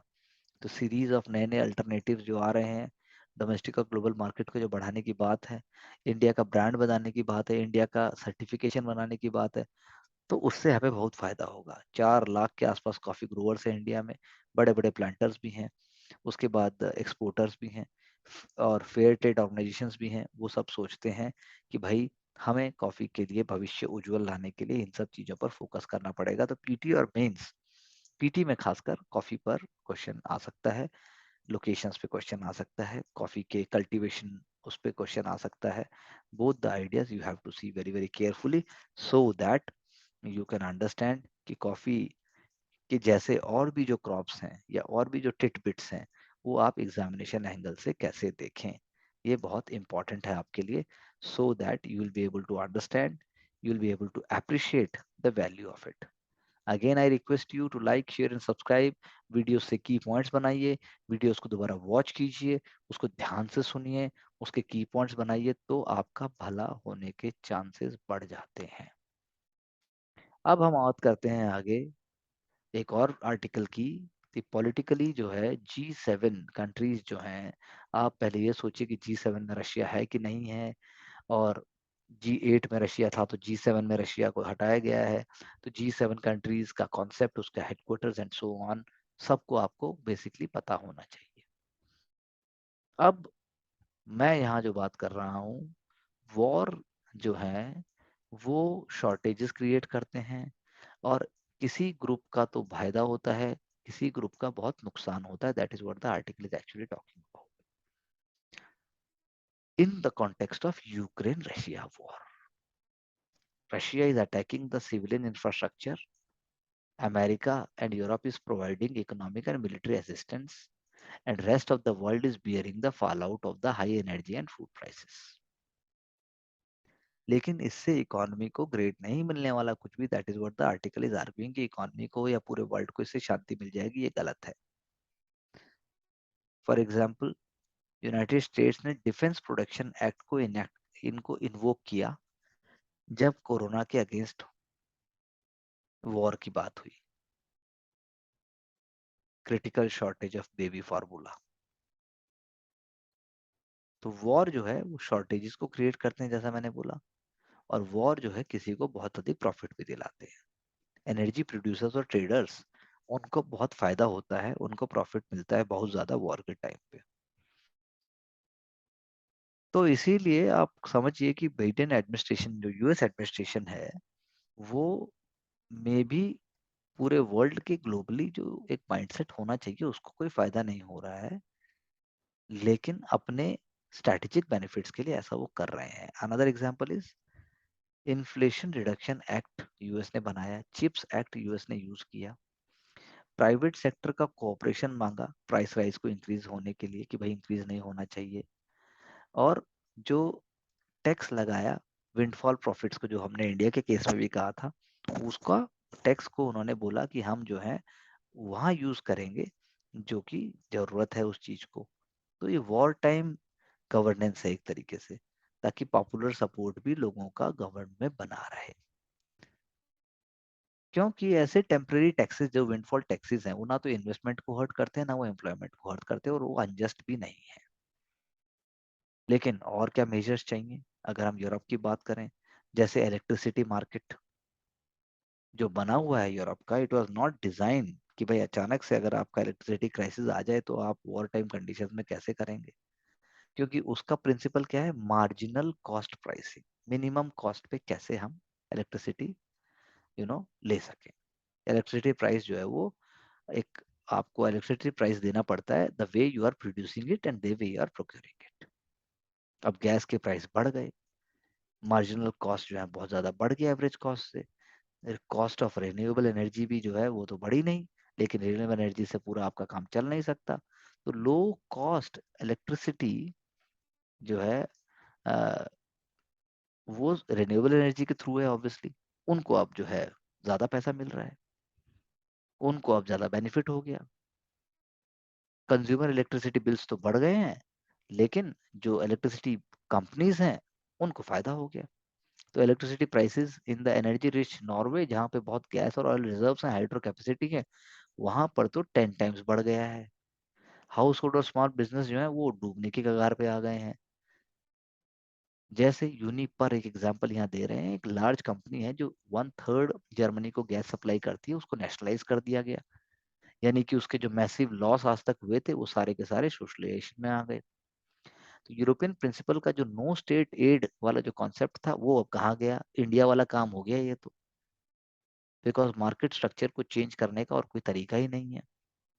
तो economist always love marginal cost pricing, because वो इंसेंटिव आपको प्रोवाइड करता है, और उसके कॉन्सिक्वेंसेज जो है सभी को भुगतने पड़ते हैं. और वो सबके जगह धीरे धीरे आपके जो सारे का सारा जो प्रोडक्ट का जो कॉन्सिक्वेंस होता है या जो उसकी कॉस्ट होती है वो सब जगह इक्वली डिवाइड हो जाती है.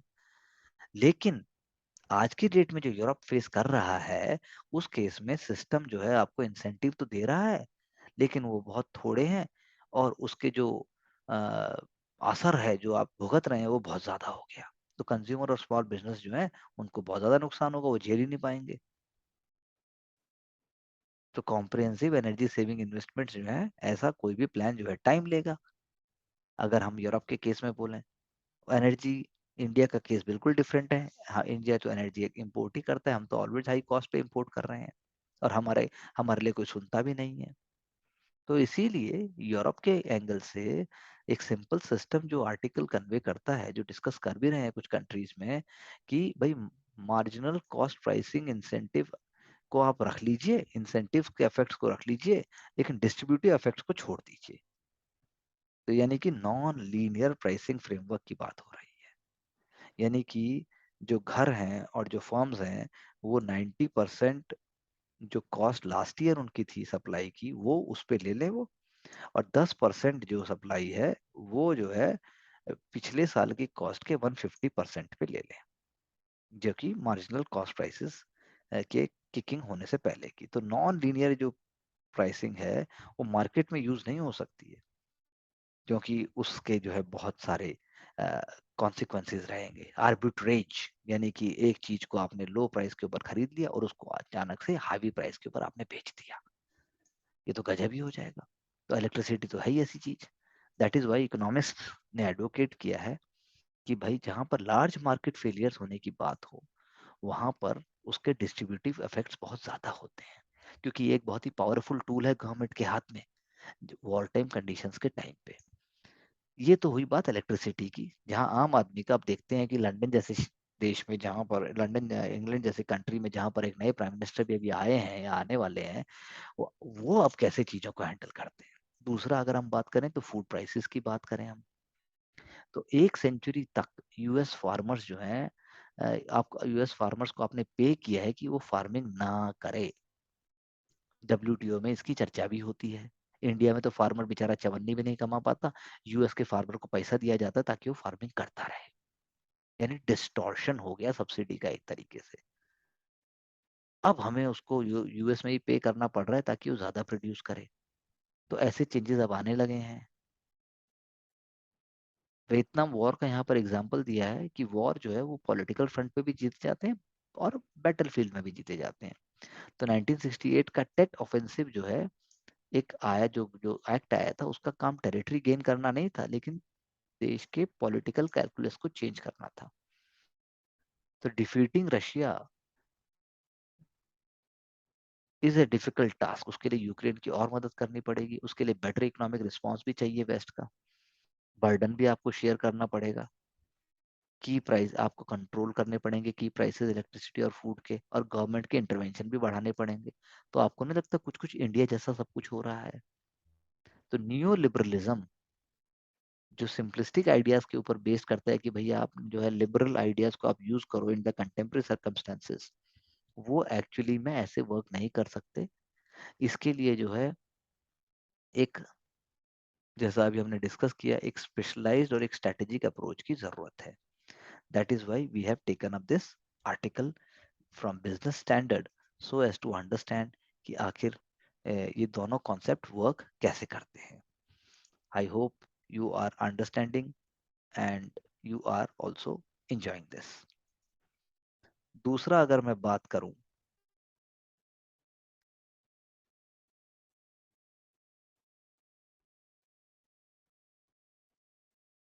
this is the article that we were talking about,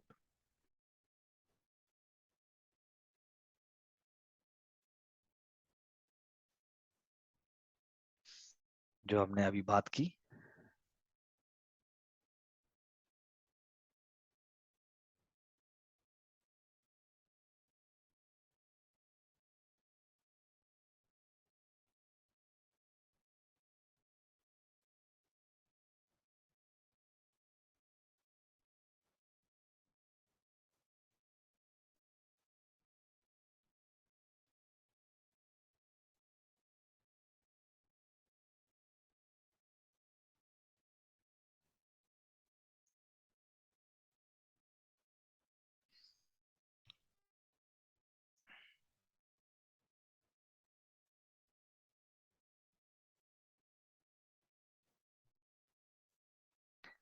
अब हम साइंस एंड टेक्नोलॉजी की थोड़ी सी चर्चा करें। India has launch GSLV Mark 3, भारत का heaviest rocket. It will enter commercial market, India will enter into commercial market. India का अटेम्प्ट होगा 36 satellite in low earth orbit में, यूके बेस्ड एक कंपनी वन वेब के लिए। इसरो ने अब तक 345 फॉरेन सैटेलाइट्स लॉन्च की हैं, और सारी की सारी गई हैं आपके PSLV लॉन्च व्हीकल की तरह। ये एक बहुत ही खतरनाक टास्क और बहुत ही अमेजिंग टास्क रहा है। अब GSLV Mark 3 की अगर अर्ली सक्सेसेस की हम बात करें, तो मार्क 3 MK3 जो है वो all the 4 missions have been successful till now. Something जो पुराना वर्जन था वो कर पाया था। फर्स्ट मिशन अगर हम बात करें तो crew module atmospheric re entry experiment हुआ था 2014 में, लेकिन वो ऑपरेशनल उसको 2019 में ही माना गया जब चंद्रयान 2 का लॉन्च हुआ। यानी कि आपने उसको भेजा पहले और आपने एटमॉस्फेयर में री एंट्री कराई कि भाई ठीक से हो पाती है कि नहीं हो पाती। इसी तरह 2017 और 18 में जी सैट 19 और जी सैट 29 भी लॉन्च हुए। इसरो कॉन्फिडेंट है कि सक्सेसफुल मिशन जो गया है अक्टूबर 23 को वो भी हमें आगे लेके जाएगा। इंडिया अनाउंस करेगा हैवियर पेलोड्स हम ले जा सकते हैं लो अर्थ ऑर्बिट में, और हमारे प्रोस्पेक्ट बढ़ जाएंगे, हमारे कस्टमर्स और बढ़ जाएंगे। जो स्पेस का हमारा नया पीएसयू है, new space India limited, ISRO ने, गवर्नमेंट ऑफ इंडिया ने जो बनाया है, उसके अपॉर्चुनिटीज और बढ़ जाएंगे। यानी हम हायर ऑर्बिट्स में भी लॉन्च कर पाएंगे और इसके स्ट्रेटेजिक बेनिफिट्स भी हैं, क्योंकि हम रिमोट सेंसिंग सैटेलाइट्स भी लॉन्च कर सकते हैं। तो ये सारी बातें मैटर क्यों करती हैं? क्योंकि रॉकेट साइंस टफ है, लॉन्च व्हीकल्स जो हैं वो फेल हो जाते हैं और उनकी रिलायबिलिटी बहुत ही क्रिटिकल है सक्सेसफुल होने के लिए। इंडिया जो है, इंडिया के रॉकेट्स को कॉम्पिटिटिव बनना बहुत जरूरी है। इसरो तभी एक कॉम्पिटिटिव और एक बहुत ही जबरदस्त ग्लोबल ब्रांड नेम बन पाएगा, जो कि अभी भी है वो, लेकिन उसको और अगर राइज करना है तो हम जो है अपनी हमारी रेपुटेशन टाइम के साथ बढ़ रही है, लेकिन हमारा रिस्क लेने का स्टेटस भी बढ़ता जा रहा है, लेकिन हमारे खराब नहीं होना चाहिए मामला। तो जो मैसिव डेवलपमेंट रॉकेट टेक्नोलॉजीज में ग्लोबली हुआ है वो हमें भी करना पड़ेगा। MK3 जो है वो उसे PSLV की तरह बनना पड़ेगा ताकि वो हैवी पेलोड्स को ऊपर ले जाए और जल्दी कर सके, और साथ में जो है वो सस्टेनेबल और कंसिस्टेंट तरीके से ऐसा कर सके। जो न्यू स्पेस इंडिया लिमिटेड जिसको कॉन्ट्रैक्ट मिलेंगे या मिल रहे हैं 5 PSLV मैन्युफैक्चर करने के लिए, वो जो है पहले मिले थे उसको, मतलब ऐसा मैंने कहा, वो जो है GSLV MK3 के साथ भी ऐसा ही चाहेगा कि भाई वो भी PSLV की तरह GSLV उतने ही सक्सेसफुल और फेमस हो जाए। इसी तरह साथ साथ में आप जब स्मॉल सैटेलाइट लॉन्च व्हीकल की बात करते हो जो पहले फेल हो गया था लेकिन बाद में सेकंड लॉन्च के लिए दोबारा तैयार किया गया, वो भी हमारे को ग्लोबल कस्टमर्स लाने में हेल्प कर सकता है। सेकंड स्पेसक्राफ्ट की जो बात हो रही है वो तमिलनाडु के कुला शेखरापट्टनम में तैयार हो रहा है। This is a PT fact. So MK3 भी अपनी कैपेसिटी को और बढ़ा है फ्यूचर में, और इंडिया जो है जल्दी ही हाईएस्ट पेलोड कैपेसिटी को भी प्रोवाइड कर सके, पहले मीडियम फिर हाई। तो स्पेस एक्स फाल्कन जैसे आपको पता ही होगा जो गया था, उसके अंदर 23,000 kg LEO को लेके जा सकता है वो, जबकि हमारा MK3 मात्र भी 8,000 लेके जा सकता है, यानी कि और वजन उठाना अभी बाकी है। तो रिलायबिलिटी भी होनी चाहिए, वेट लिफ्टिंग कैपेबिलिटी भी होनी चाहिए, कॉस्ट भी थोड़ी कम होनी चाहिए। अब ऐसा अगर हम कर पाए तो बल्ले बल्ले हो जाएगी। जैसे अभी जो है 14 lakh is the cost to put 1 kg in lower earth orbit using a PSLV, और एस्टिमेटेड अब इस पे कितना आ रहा है खर्चा MK3 पे 5.7 लाख। तो ग्लोबली भी अगर हम बात करें तो स्पेस को एक्सेस करना कोई चीप काम नहीं है। नासा के जो एडवांस स्पेस ट्रांसपोर्टेशन प्रोजेक्ट हैं वो अभी भी 10,000 US डॉलर से ज्यादा यू नो खर्चा आता है 1 पाउंड का पेलोड अर्थ ऑर्बिट में डालने के लिए। तो गोल क्या है कि इस कॉस्ट को कम से कम 100 टाइम्स रिड्यूस कर दिया जाए। उसके लिए इंडिया को बार बार कोशिश करनी है कि रीयूजेबल रॉकेट्स लिए जाएं, कि GSLV MK3 की तरह एक बार बना दिया, मूड किया, भारी सी चीज आकाश पे ले गया, वापस आ गया, फिर ले गया, फिर वापस आ गया। ऐसा हो जाएगा तो मजा आ जाएगा। तो इंडियन साइंटिस्ट यानी इसरो साइंटिस्ट रीयूजेबल रॉकेट्स पे बात कर रहे हैं जो कि कॉस्ट को 1/10 कर देंगे, और ये एक बहुत ही अमेजिंग बात है। इसीलिए एक बजवर्ड है NGLV, ये भी पीटी के लिए बहुत इंपॉर्टेंट है, न्यू जनरेशन लॉन्च व्हीकल, जो कि ये रीयूजेबल है। इसरो इसको प्लान कर रहा है बनाने के लिए। रीयूजेबल के अंदर जो है खर्चा भी कम आएगा, एक बार खर्चा पूरा आया, लेकिन बार बार रीयूज करोगे तो आपकी कॉस्ट ऑटोमेटिकली कम हो जाएगी। तो ये जो है आपके MK3 से भी हैवियर होगा, ये भी आप रिलायबल भी होगा, और जो ना SSLV से, स्मॉल सैटेलाइट लॉन्च व्हीकल से, और जो है इसरो को कंप्लीट रेंज ऑफ रॉकेट भी दे देगा, स्मॉल भी हो गया, बिग भी हो गया। तो एजेंसी जो है इस डायरेक्शन में कर रही है काम, इसरो कर रहा है, और लॉन्च व्हीकल डेवलपमेंट की तरफ बढ़ रहा है। गगनयान भी आने वाला है, और उसके बाद जो है कम्युनिकेशन सैटेलाइट अगर हमें अर्थ ऑर्बिट में डालनी है, उसके लिए तो हमें लीडर होना ही होना है। चाहे हमें कोई कॉन्स्टलेशन नेविगेशन के लिए डालना है, कि देखना है कि किसी शहर में, किसी सिटीज में क्या हो रहा है, तो हमारा एम्बिशन है इसरो का कि कल को मार्स हो गया, वीनस हो गया, या ह्यूमंस को स्पेस में भेजना होगा, इन सब के लिए लॉन्च व्हीकल्स की बात होती है। तो लॉन्च व्हीकल्स के अंदर हमें वर्ल्ड लीडर बनना ही होगा, और उसके लिए हमने चर्चा की GSLV, MK3, LEO, ये सारे कीवर्ड्स में से कोई भी कीवर्ड आपके प्रीलिम्स एग्जामिनेशन में आएगा ही आएगा। इसी डायरेक्शन में आपको देखना और वर्क करना पड़ेगा। those type of markets where you have deep asymmetries of power, यानी पावर का जो झुकाव है वो बराबर नहीं है, sometimes multiple sides हैं, can lead to all sorts of business practices that are harmful। यानी कि गूगल के केस पे कहा, वो जो हमने अभी भी बात की थी, कि इंडिया का जो कंपटीशन रेगुलेटर CCI है, उसने 1337 करोड़ रुपए का जो जुर्माना लगाया है कि Android mobile phone operating system में गूगल ने अपना जो है पोजीशन को मिसयूज किया है। भाई आप फोन खोलते हैं, गूगल का ये, गूगल का वो, मोनोपोलिस्टिक बिहेवियर डिजिटल इकोनॉमी में दिखाई दिया है। एंड्रॉइड का शेयर कितना है? 96% मार्केट शेयर है। और मोस्ट पॉपुलर एक्सेस करने के लिए हर जगह क्या है? Google, Google map, Google, YouTube, Google, मैं भी यूट्यूब पे ही बात कर रहा हूँ। तो अब्यूज जो मार्केट पावर की है वो नहीं होनी चाहिए। गूगल प्री इंस्टॉल अपने पैकेजेस को कर देता है कि वो बाकी जो एप्लीकेशन हैं, स्टैंड अलोन डेवलपर्स हैं, उनके अगेंस्ट बात आती है। तो कॉम्पिटिंग सर्विसेज जो है वो तो स्क्वीज आउट हो गई, जैसा मैंने आपसे कहा था, और गूगल का सारा मसाला आ गया। तो गूगल को 3 महीने दिए गए हैं मॉडिफाई करने के लिए, चेंजेस लाने के लिए, कंपनी का स्ट्रेंगल हो मार्केट से टूटे। लेकिन क्या आपको लगता है ऐसा होगा? ऐसा हो तो नहीं पाएगा। तो डिजिटल इकोनॉमी जो है उसके अपने चैलेंजेस हैं। डोमिनेंस जो है वो एक्सरसाइज किया जाता है थ्रू इकोनॉमिक्स ऑफ स्कोप। जैसे हम स्केल बात करते हैं, तो यहाँ क्या है? Economics of scope. तो इंडिया का जो स्टार्टअप इकोसिस्टम है वो तभी अपना पोटेंशियल रियलाइज कर पाएगा जब हम गूगल जैसे कंपनी को रोकेंगे कि भाई मान जा, जितना नॉलेज है उतनी बात कर, सबको मौका दो। लेकिन वक्त की बात है कि मौका देगा नहीं देगा, we are not really sure. Moving further with the next newspaper.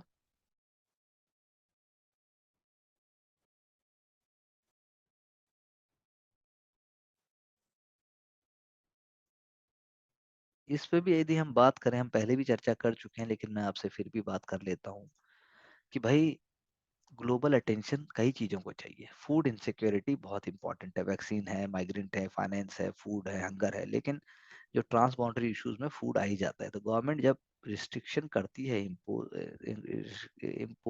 Export के ऊपर रिस्ट्रिक्शन इम्पोज करती है, तो एग्रीकल्चर प्रोडक्ट्स को नुकसान होता ही होता है, लॉन्ग रन में भी, शॉर्ट रन में भी। इसीलिए इंटरनेशनल वॉलेटिलिटी से बचाने के लिए हमें और रास्ते भी ढूंढने चाहिए। हमारे इससे लॉसेस भी इकट्ठे हो जाते हैं। एक्सपोर्ट रिस्ट्रिक्शन जैसे आपने राइस पे कर दिया, तो उससे क्या है? हमारा जो ग्लोबल इकोनॉमिक जो वेलफेयर है प्रोग्राम, उसको तो फर्क पड़ता ही पड़ता है। लॉन्ग टर्म में हमारे फार्मर्स को डिसइंसेंटिव्स होते हैं, और हमारे जो लॉन्ग टर्म में जो चेन बनी हुई है एक्सपोर्ट की, वो भी ब्रेक होती है। तो ऐसे टूल्स को हमें बहुत ही रेयर केसेस में यूज करना चाहिए। इंडिया का जो वीट पे एक्सपोर्ट बैन है वो भी, लेकिन हम यहाँ ये चर्चा कर रहे हैं, हमने कल ही चर्चा की थी कि देखो यूएस तो जो है हाईटेक टेक्नोलॉजी के एक्सपोर्ट पे भी बैन लगा रहा है, तो उसमें और लेकिन कमोडिटी में कुछ फर्क होता है। तो राइस और इसकी हमने जो बात की वीट की, उसकी चर्चा हम कर रहे हैं। तो WTO के मिनिस्ट्रियल डिसीजन जो है, उसने बोला कि वर्ल्ड फूड प्रोग्राम पे फूड परचेजेस के ऊपर कोई भी वो नहीं होना चाहिए, प्रोहिबिशन नहीं होना चाहिए। ह्यूमैनिटेरियन इश्यूज में भी कोई भी प्रोहिबिशन नहीं होना चाहिए। ये बहुत बहुत इंपॉर्टेंट है। तो इसीलिए बैलेंस ट्रांसपेरेंट पॉलिसी मेकिंग होनी चाहिए। एप्लीकेशन ऑफ रूल्स हमें समझ में आना चाहिए, और साथ में एसेंशियल और क्रिटिकल शॉर्टेजेस हमें कंट्रीज की देखनी चाहिए। इसके बाद ही हमें जो है सोचना चाहिए कि भाई जो इम्पोज रिस्ट्रिक्शंस हैं वो किसी कंट्री ने क्यों लगाए, क्या प्रिवेंट करना चाहता था, ऐसा उसने क्यों किया, क्या अपने फायदे के लिए किया, क्या यू नो क्या जानबूझकर अपने लॉबी को बचाने के लिए किया। तो ट्रेड या स्ट्रक्चर इश्यूज के बियॉन्ड भी एग्रीकल्चर को देखना चाहिए। That is what one element we can discuss here. और सबसे इम्पोर्टेंट बात यह है कि हमने जो एसेंशियल और क्रिटिकल शॉर्टेजेस जो वर्ल्ड में है उसको हमने बढ़ाने के लिए कोई बात नहीं की। हम तो चाहते हैं कि सबकी हम मदद कर पाए। India has never been the one which has moved out और लेफ्ट बिहाइंड, इसीलिए हम इंडिया के कॉन्टेक्स्ट में ऐसा नहीं कह सकते। देन अगर मैं एक और बात करूं, ये हम कर चुके हैं ऑलरेडी, तो इसीलिए ये यहाँ चर्चा का अधिक विषय नहीं है। Going to the next important article in the newspaper. Let's see.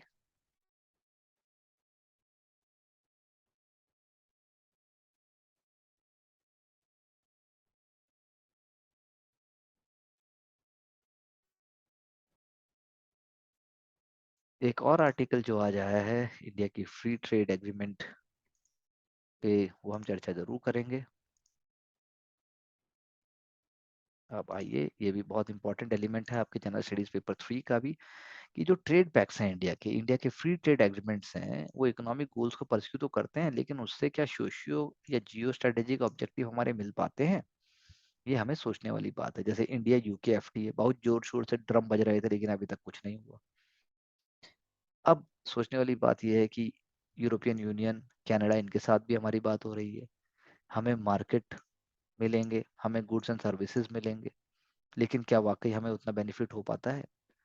जैसे आप यूके, ईयू और कनाडा के साथ अगर आप बात करें, जब फाइनल टेक्स्ट आएगा पब्लिक डोमेन में, तभी पता लगेगा कि हमें फायदा क्या हुआ, क्या वो हमारे इकोनॉमिक ग्रोथ के ड्राइवर बन पाएंगे, क्या वो हमारे डिजिटल इकोनॉमी और क्लाइमेट फ्रेंडली प्रोडक्ट्स को प्रमोट कर पाएंगे, क्या वो हमें आत्मनिर्भर भारत बनने में और ज़्यादा मदद करेंगे, क्या वो हमें क्या गवर्नमेंट का जो डेटा है वो डोमेस्टिक कंपनी के साथ भी शेयर होगा, क्या जो है इंडिया के जो फॉरेन ट्रेड एग्रीमेंट्स हैं वो फॉरेन कंट्रीज को ज़्यादा फायदा करेंगे और हमारे साथ कोई डिस्क्रिमिनेशन नहीं करेंगे, क्या हमारे डोमेस्टिक डिजिटल जो चैंपियंस हैं उनको साइडलाइन कर दिया जाएगा? तो होगा कैसे? हमारी मैन्युफैक्चरिंग इंडस्ट्री पर पॉजिटिव इम्पैक्ट होगा कि नेगेटिव इम्पैक्ट होगा? जब हम कस्टम ड्यूटीज को रिड्यूस कर देंगे तो उससे क्या क्लाइमेट फ्रेंडली इंडिया का माहौल हो जाएगा? तो क्या हमें बहुत फायदा होगा? These are the questions which we need to ask. जैसे फॉर एग्जांपल इंडिया का एफटीए के साथ यूएई जो नॉन बाइंडिंग बेसिस में है, तो अब वो तो बात अलग है, लेकिन जब बात यही यूके और ईयू के साथ होगी तो वो ऑब्लिगेशन बाइंडिंग होंगे। क्या हमारे manufacturing industries will be able to keep the standards, high environmental standards? क्या वो जो हाई एनवायरमेंटल स्टैंडर्ड मेंटेन करेंगे तो वो प्रोडक्ट्स इंडिया के यहाँ सेल होंगे कि नहीं होंगे? क्या ये कंट्रीज हम पर नॉन टैरिफ बैरियर तो नहीं लगा देंगे? टैरिफ बैरियर यानी कि माल, कि भैया 50 रुपए की चीज है 55 में नहीं बेच सकते, लेकिन नॉन टैरिफ का मतलब, अरे आपने तो बच्चे यूज किए थे, अरे आपने तो इलीगल तरीके से प्रोड्यूस किया है, अरे आपने तो पेटेंट वायलेट किया, अरे आपने तो कॉपीराइट वायलेट किया है, अरे आपने तो एथिकल स्टैंडर्ड्स को वायलेट किया, अरे आपने तो सैनिटरी स्टैंड, फाइटो सैनिटरी और सैनिटरी स्टैंडर्ड्स को आपने वायलेट किया है। तो फिर कैसे हम कर पाएंगे? इंडिया का जो पाथ है लो कार्बन इकोनॉमी का, वो कौन ड्राइव करेगा? आखिर इंडियन मैन्युफैक्चरर्स ड्राइव करेंगे कि इंपोर्ट्स ड्राइव करेंगे? तो इसीलिए डिजिटल इकोनॉमी जब बढ़ रही है तो इंडिया इंपोर्टेड डिजिटल प्रोडक्ट्स पे तो डिपेंडेंट नहीं हो जाएगा। ये भी एक क्वेश्चन है, सोचने की बात है। इंडिया जो है कस्टम ड्यूटी को जो जीरो करना चाहता है डब्ल्यूटीओ इंफॉर्मेशन टेक्नोलॉजी एग्रीमेंट के बाद, जब हमने जीरो किया कस्टम ड्यूटी को, तो इंडिया की जो डोमेस्टिक आईटी हार्डवेयर सेक्टर है उसको जो है बहुत नुकसान हुआ और इंडिया का ट्रेड डेफिसिट और बढ़ गया। तो एफटीएज विद द डेवलप्ड कंट्रीज हमें अफोर्डेबल मेडिसिन के एक्सेस पे तो नुकसान नहीं करेगा। जैसा मैंने अभी कहा, पेटेंट प्रोटेक्शन की बात करते हैं ये तो। अगर इंडिया इन सब एग्रीमेंट्स को इस तरीके से अगर करेगा तो then it will be a great disservice to the Indian pharma sector, और हेल्थ केयर अफोर्डेबल इंडिया के लिए और नुकसान हो जाएगा। सो agreements must not be only with the economic issues, but they must create partnership with other countries, तब कोई फायदा है। दूसरा, इन्वायरमेंट और लेबर और सोशल वैल्यूज जिसकी बात करता है डेवलप कंट्रीज, वो इंडिया के पर्सपेक्टिव में भी देखा जाना चाहिए। EU, European union, EU, Canada, UK, इनको इंडियन स्किल्स को, इंडियन एजुकेशन को, इनको भी एक्सेस देना पड़ेगा। ना कि चीप लेबर की सिर्फ बात करें। तो India being a great democratic and also great emerging nation, उसको उसका राइटफुल पाथ मिलना चाहिए। इंग्लिश इकोनॉमी से तो ऑलरेडी हम ज़्यादा हाई प्रोफाइल हो गए हैं, उससे ज़्यादा हमारा परचेज पावर पैरिटी में उससे आगे हमारा नंबर हो गया है, तो उस तरीके से हमें देखना पड़ेगा। तो ये सारे क्वेश्चन हमने जो डिस्कस किए, they are very important to be discuss from the perspective of FTAs. अब अगर मैं बात करूं, जो इंडिया का ट्रेड डेफिसिट है, उसमें चाइना का क्या रोल है? कोई रोल भाई है भी कि नहीं है? या ऑयल प्राइसेस का रोल देखिए क्या है। क्रूड ऑयल इंडिया का लार्जेस्ट इंपोर्ट है, इसलिए ट्रेड अकाउंट हमेशा जो है क्रूड ऑयल की वजह से नेगेटिव में जाता है। तो पेट्रोलियम जो है ट्रेड डेफिसिट का एक बहुत बड़ा पार्ट रोल प्ले करता है वो। दूसरा, चाइना की अगर हम ट्रेड की बात करें, तो आप अगर आप बात करोगे, तो मिनिस्ट्री ऑफ कॉमर्स इसको छापती है, तो मिनिस्ट्री ऑफ कॉमर्स का ये बताना है कि इंडिया का ट्रेड डेफिसिट चाइना के साथ जो है वो एक ड्राइवर है हमारे ट्रेड डेफिसिट को बढ़ाने में, लेकिन सिर्फ वो अकेला नहीं है। इंडिया का ट्रेड डेफिसिट चाइना के साथ एक ऑल टाइम हाई भी है। तो इसका मतलब जो है चाइना के अलावा रेस्ट ऑफ द वर्ल्ड से भी हमारा ट्रेड हो रहा है। So this is again we have to see कि हम उसको कैसे कम कर सकते हैं। We have to think of reducing with the rest of the world. देखिए, और चाइना देखिए, ये है रेस्ट ऑफ द वर्ल्ड, ये है आपका चाइना। दोनों एक दूसरे से कंपटीशन कर रहे हैं।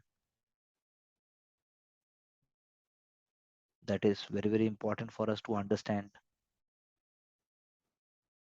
Secondly, what has increase in India trade deficit with China?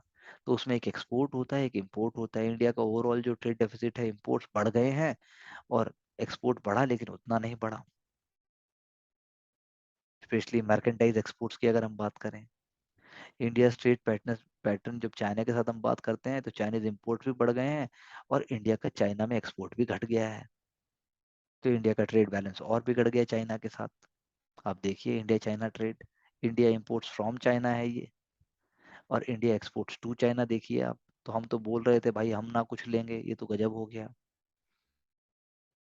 Overall exports from India देखिए आप, ओवरऑल इंपोर्ट्स टू इंडिया देखिए। हम बात कहाँ कर रहे हैं, कहाँ जा रहे हैं हम? We have to understand.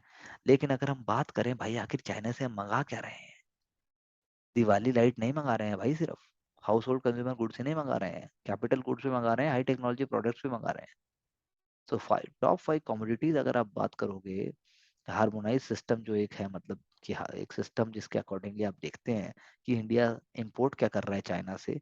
अगर आप अप्रैल से जुलाई देखोगे, तो आप देखोगे कि वो 5 कमोडिटीज में आप देखिए। सबसे पहले electronic machinery, equipments and parts, sound recorders and reproducer, TV, image and sound recorders, nuclear reactors, boilers, machinery, mechanical appliances, part thereof, organic chemicals, plastic articles, miscellaneous chemical products। तो टॉप थ्री कमोडिटीज में क्या आ गया? Electric machinery आ गई, nuclear reactor के part आ गए, organic chemical आ गए। 68% है ये पहले से। तो इंक्रीज बढ़ गया है। डोमेस्टिक इकोनॉमिक एक्टिविटी जब हमारे यहाँ बढ़ी, तो भाई हमने भी चाइना से माल मंगाना ज्यादा शुरू कर दिया। अब आप क्या एक्सपोर्ट कर रहे हो चाइना को, ये भी देख लीजिए। हम देख रहे हैं इंडस्ट्रियल इनपुट सबसे ज्यादा, इंडस्ट्रियल इनपुट्स, कंस्ट्रक्शन मटेरियल, और फिश भी हम भेज रहे हैं चाइना को।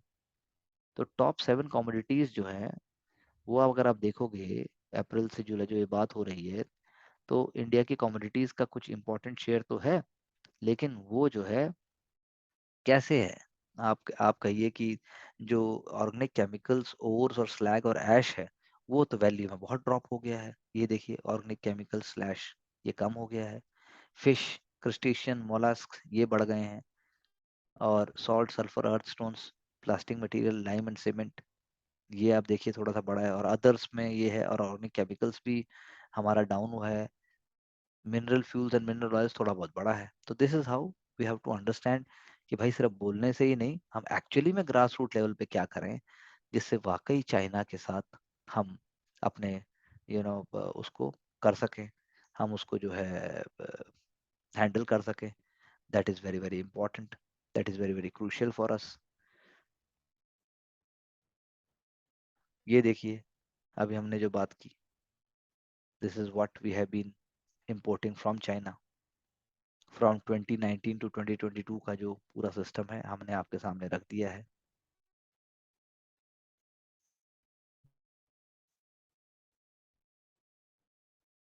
So things require a very very smart change rather than just talking about, जिसको अगर आपको ये सारी जानकारी होगी तो उस समय आप अपने आप ही चीजों को इस तरीके से रखेंगे कि आप अपने आप से समझ पाएंगे कि आखिर what is required, rather than writing a simple answer. अब देखिए मैं आपको दिखाऊं, यह है आपका वर्ल्ड हेरिटेज साइट, बताएंगे कौन सी है? Please do guess.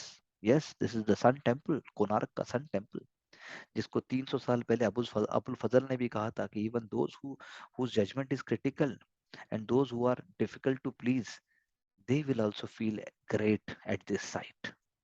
Amazing amazing amazing heritage monument. बनाया किसने? गंगा डायनेस्टी के नरसिम्हा देवा ने 13th सेंचुरी में बनाया। 7 घोड़े, 24 wheels, dedicated to sun god. लेकिन अब ये लिविंग टेम्पल नहीं है, यहाँ प्रेयर नहीं होती है क्योंकि सेंक्टम सेंटोरम जो है वो टूट चुका है, और आउटर स्ट्रक्चर जिसको जगमोहन कहते हैं वो है अभी। ये पंचरथी स्टाइल में बनाया गया है, इसके अंदर एक असेंबली हॉल भी है। ये किसका एग्जाम्पल है? ये एग्जाम्पल है कलिंगा आर्किटेक्चर का। अब हम कह नहीं पाते कि डैमेज कैसे हुआ था। कोई कहता है अर्थक्वेक में डैमेज होता है, कोई कहता है कि भाई खांडोलाइट स्टोन, कौन सा है? खांडोलाइट। खांडोलाइट स्टोन जो है वो जब पानी, जब हवा उड़ के आती है, क्योंकि समुद्र के किनारे है, मेटामॉर्फिक रॉक है, उससे वो नुकसान हो गया है। तो टेम्पल जो है 16th सेंचुरी में यहाँ पर बिलीवर्स आते थे और वो प्रेयर करते थे। फ्रेंकोइस मार्टिन, हमने नाम पढ़ा है मॉडर्न इंडिया में, वो जो है ब्लैक पगोडे के नाम से इसको मेंशन करते हैं। लेकिन राजेंद्र लाल मित्रा जो इंडिया के फर्स्ट कल्चरल रिसर्चर्स में थे, उन्होंने कहा कि टेम्पल जो है वो डिसमेंटल हो गया। तो उस टाइम पे आसपास पीपल के ट्री थे। अब आर्कोलॉजिकल सर्वे ऑफ इंडिया ने उसको रिस्टोर किया और उसको माउंड बाय माउंड, जो उसके अंदर भरा हुआ है, रेत बीच में भरा हुआ है, उस रेत को भर दिया ताकि जो है टेम्पल कोलैप्स ना हो पाए। तो यानी टेम्पल के अंदर इतना रेत भर दिया गया क्योंकि टेम्पल ताकि ना टूटे, ना लॉस्ट हो जाए बिल्कुल भी। जेम्स फर्ग्यूसन, उन्होंने बहुत ही इंपॉर्टेंट आर्किटेक्चर बुक्स भी लिखी हैं, आप जरा गूगल कीजिएगा नाम जेम्स फर्ग्यूसन, पीटी के लिए इंपॉर्टेंट है। उन्होंने कोणार्क में जब उन्होंने देखा टेम्पल इतना ऐसी स्टेज में है, तो उन्होंने जो है कंजर्वेशन एक्टिविटीज के 1900 में उन्होंने डिस्कस करना शुरू किया। एंड देन बिशन स्वरूप एक इंजीनियर थे, उनके एडवाइस के ऊपर जो जगमोहन जो बिल्डिंग है, जो खड़ा हुआ स्टैंडिंग एडिफिस है, उसके अंदर सैंड भरनी शुरू कर दी ताकि वो कोलैप्स ना हो पाए। उसके अंदर इतना रेत भर दिया गया ताकि वो बिल्डिंग सीधी खड़ी रहे, और चारों तरफ से गेट लगा के उसको सील कर दिया। यानी कि 3 साल लगे थे इस कार्य को करने में। तो सैंड जो है ऊपर से डाली गई और एक साइड से डाली गई, और जब गेट सील हो गए तो कुछ सैंड जो है उस स्टोन को जो है क्लियर करके चैरियट को दिखा दिया, व्हील्स को दिखा दिया। स्कल्पचर्स भी आउटर वॉल के ऊपर दिखाए गए एक्सकवेशन से, और सैंड की वजह से वो कोलैप्स होने से बच गए। लेकिन ये भी सच है कि सैंड से वॉल्स के ऊपर एक्स्ट्रा प्रेशर भी आया, और सैंड जो है वो जो है बैठती चली गई, बैठती चली गई। अब आप देखेंगे तो ऊपर का जो काफी सारा हिस्सा है वो खाली हो गया है। तो सैंड अब साइड वाले लेयर्स के ऊपर प्रेशर डाल रही है, और इसीलिए अब पर्पस जो था सैंड को पोर करने का वो डिफीट हो रहा है। इसीलिए बीम और जो स्टोन ब्लॉक्स हैं स्ट्रक्चर के, वो भी सस्पेंडेड स्टेज में आ गए हैं। अगर कोई अर्थक्वेक आएगा तो स्ट्रक्चर जो है पूरी तरह से डैमेज हो जाएगा। इसीलिए कोशिश ये है कि सन टेम्पल को बचाया जा सके, इसको स्टेबलाइज किया जा सके। और सैंड जो है वो उस टाइम सेटल कर रही थी, अब ऊपर का स्पेस उसने छोड़ दिया। इसलिए सेंट्रल बिल्डिंग रिसर्च इंस्टीट्यूट जो रुड़की का हमारा इंस्टीट्यूशन है, वो अब जो है इसको देख रहा है कि what should be done. Jagmohan के अंदर बड़े बड़े पत्थरों की बात करता है, तो इसलिए दो सजेशंस हैं। अब या तो वो कह रहे हैं कि जो खाली पार्ट ऊपर हो गया उसमें सैंड भर दो, या फिर सैंड को बिल्कुल रिमूव कर दो। आर्कियोलॉजिस्ट और सिविल इंजीनियर देखिए आपके सामने है, ये देखिए। Number 1, platform will be raised here, ये प्लेटफॉर्म है। Number 2, holes to be made for entry, यहाँ से। Number 3, platform inside to be set up after sucking out some mud, ये 3 number. 4, steel bars to be placed here, ऊपर लगाए जाएंगे ताकि वो गिरे ना। और 5वां, वॉल जो है वो जो 1905 से बंद है उनको खोल दिया जाएगा। आपके सामने मैंने इसको आपको पूरा रिस्टोरेशन प्लान मैंने बता दिया है। तो कंसल्टेशंस की जा रही हैं कि इसको कैसे किया जाए ताकि मॉन्यूमेंट की लाइफ बढ़ाई जा सके। प्रोजेक्ट 2020 में जो है किया गया, तो इसीलिए ऑफिशियल्स ने इनिशियली एस्टिमेट किया था कि सैंड को रिमूव करने में 3 साल लगेंगे। लेकिन अभी ऑफिशियल्स का कहना है कि it is going to take lot of time and we can not commit कि कितना टाइम लगेगा। अब कोशिश ये है, जैसे मैंने आपसे कहा, कि विंडो में एक ड्रिल कर दिया जाएगा और वहां से सैंड को जो है निकाला जाएगा और एक टनल होगी, वहां से वर्कर्स को एंट्री करने दिया जाएगा टेम्पल में। सैंड को एक साथ नहीं हटाया जाएगा, इतना हटाया जाएगा ताकि आदमी अंदर की तरफ जा सके। अंदर जो है एक कंक्रीट प्लेटफॉर्म को बनाया जाएगा और स्टेनलेस स्टील का सपोर्ट दिया जाएगा। तो करंट प्लान ये है कि हेरिटेज स्ट्रक्चर चालू रहेगा, विजिटर्स आते रहेंगे और जो है कोशिश की जाएगी कि मिनिमल नुकसान के साथ साथ जो है जगमोहन को बचाया जा सके, क्योंकि जगमोहन, जैसा मैंने आपसे कहा, वही एक ऐसा स्ट्रक्चर है जो खड़ा हुआ है। साल भर यहाँ पर टूरिस्ट आते हैं और उसके व्हील्स को देखने आते हैं। आप गूगल करके देखिए, it is a wonderful Marvel. So conservation ये भी कहते हैं कि सैंड को ग्रेजुअली अगर हटाया जाएगा तो प्लेटफॉर्म जो है वो जो वर्कर्स का है वो बड़ा होता जाएगा और वो प्लेटफॉर्म खुलता जाएगा। इस प्रोसेस में लेकिन टाइम लगेगा, प्रिकॉशंस भी देखने होंगे ताकि बिल्डिंग अपने आप में गिर ना जाए। So the stone strength Konark temple की जो है वो एक जगह नहीं है, वो अलग अलग जगह डिफरेंट डिफरेंट टाइप से है। तो यही सोचने वाली बात है।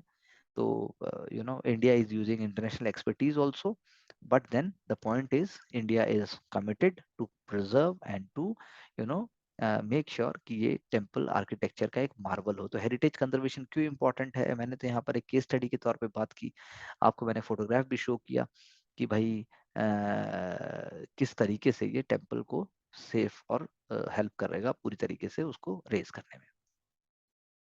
अब अगर मैं लास्ट एक और चर्चा की बात करूं,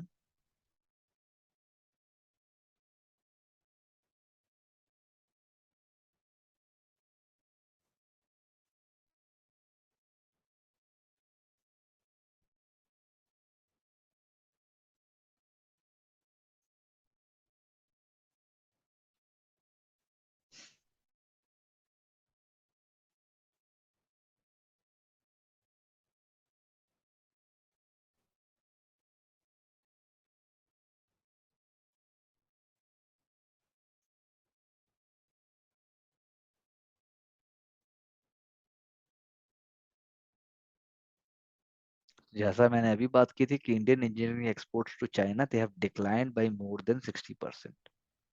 सोचने वाली बात यह है, हमारा इंपोर्ट तो बढ़ गया। ये किसने कहा? ये इंजीनियरिंग एक्सपोर्ट प्रमोशन काउंसिल ने कहा। यानी स्टील का एक्सपोर्ट कम हो गया है, आयरन एक्सपोर्ट भी कम हो गया है। And decline was because of जो हमने ड्यूटी लगाई, 15% एक्सपोर्ट ड्यूटी हमने जो लगाई। And engineering export to European Union also drop by 6%, उस पर भी ड्यूटी लगाई। तो डिक्लाइन जो है ये चैलेंज है इंडिया के लिए, इंडिया के सेक्टर के लिए। And we have already discussed कि इंडिया में हमें किस तरीके से अपने एफटीएस को ही सिर्फ नहीं, हमें अपनी पूरे के पूरे सिस्टम को रिओरिएंट करना है। Demands a smart thinking, it demands a kind of knowledge thinking, जिससे हम देख सकें कि भाई आखिर हम चीजों को करेंगे कैसे, क्योंकि उसके बिना हमारा काम नहीं होने वाला। इंडियन इंजीनियरिंग एक्सपोर्ट्स, जैसा मैंने आपसे कहा, उसके डिक्लाइन की बात है और हमें देखना पड़ेगा कि इन चीज़ों को हम हैंडल कैसे कर पाएंगे। So wishing you all the best for your studies, do get back with your doubts and do join us for success, because there is no shortcut to smart work and there is no shortcut to any kind of committed and also what I should say very very streamlined approach to studies. Thank you very much. Do like, share and subscribe our channel. Thank you. See you soon with the next episode.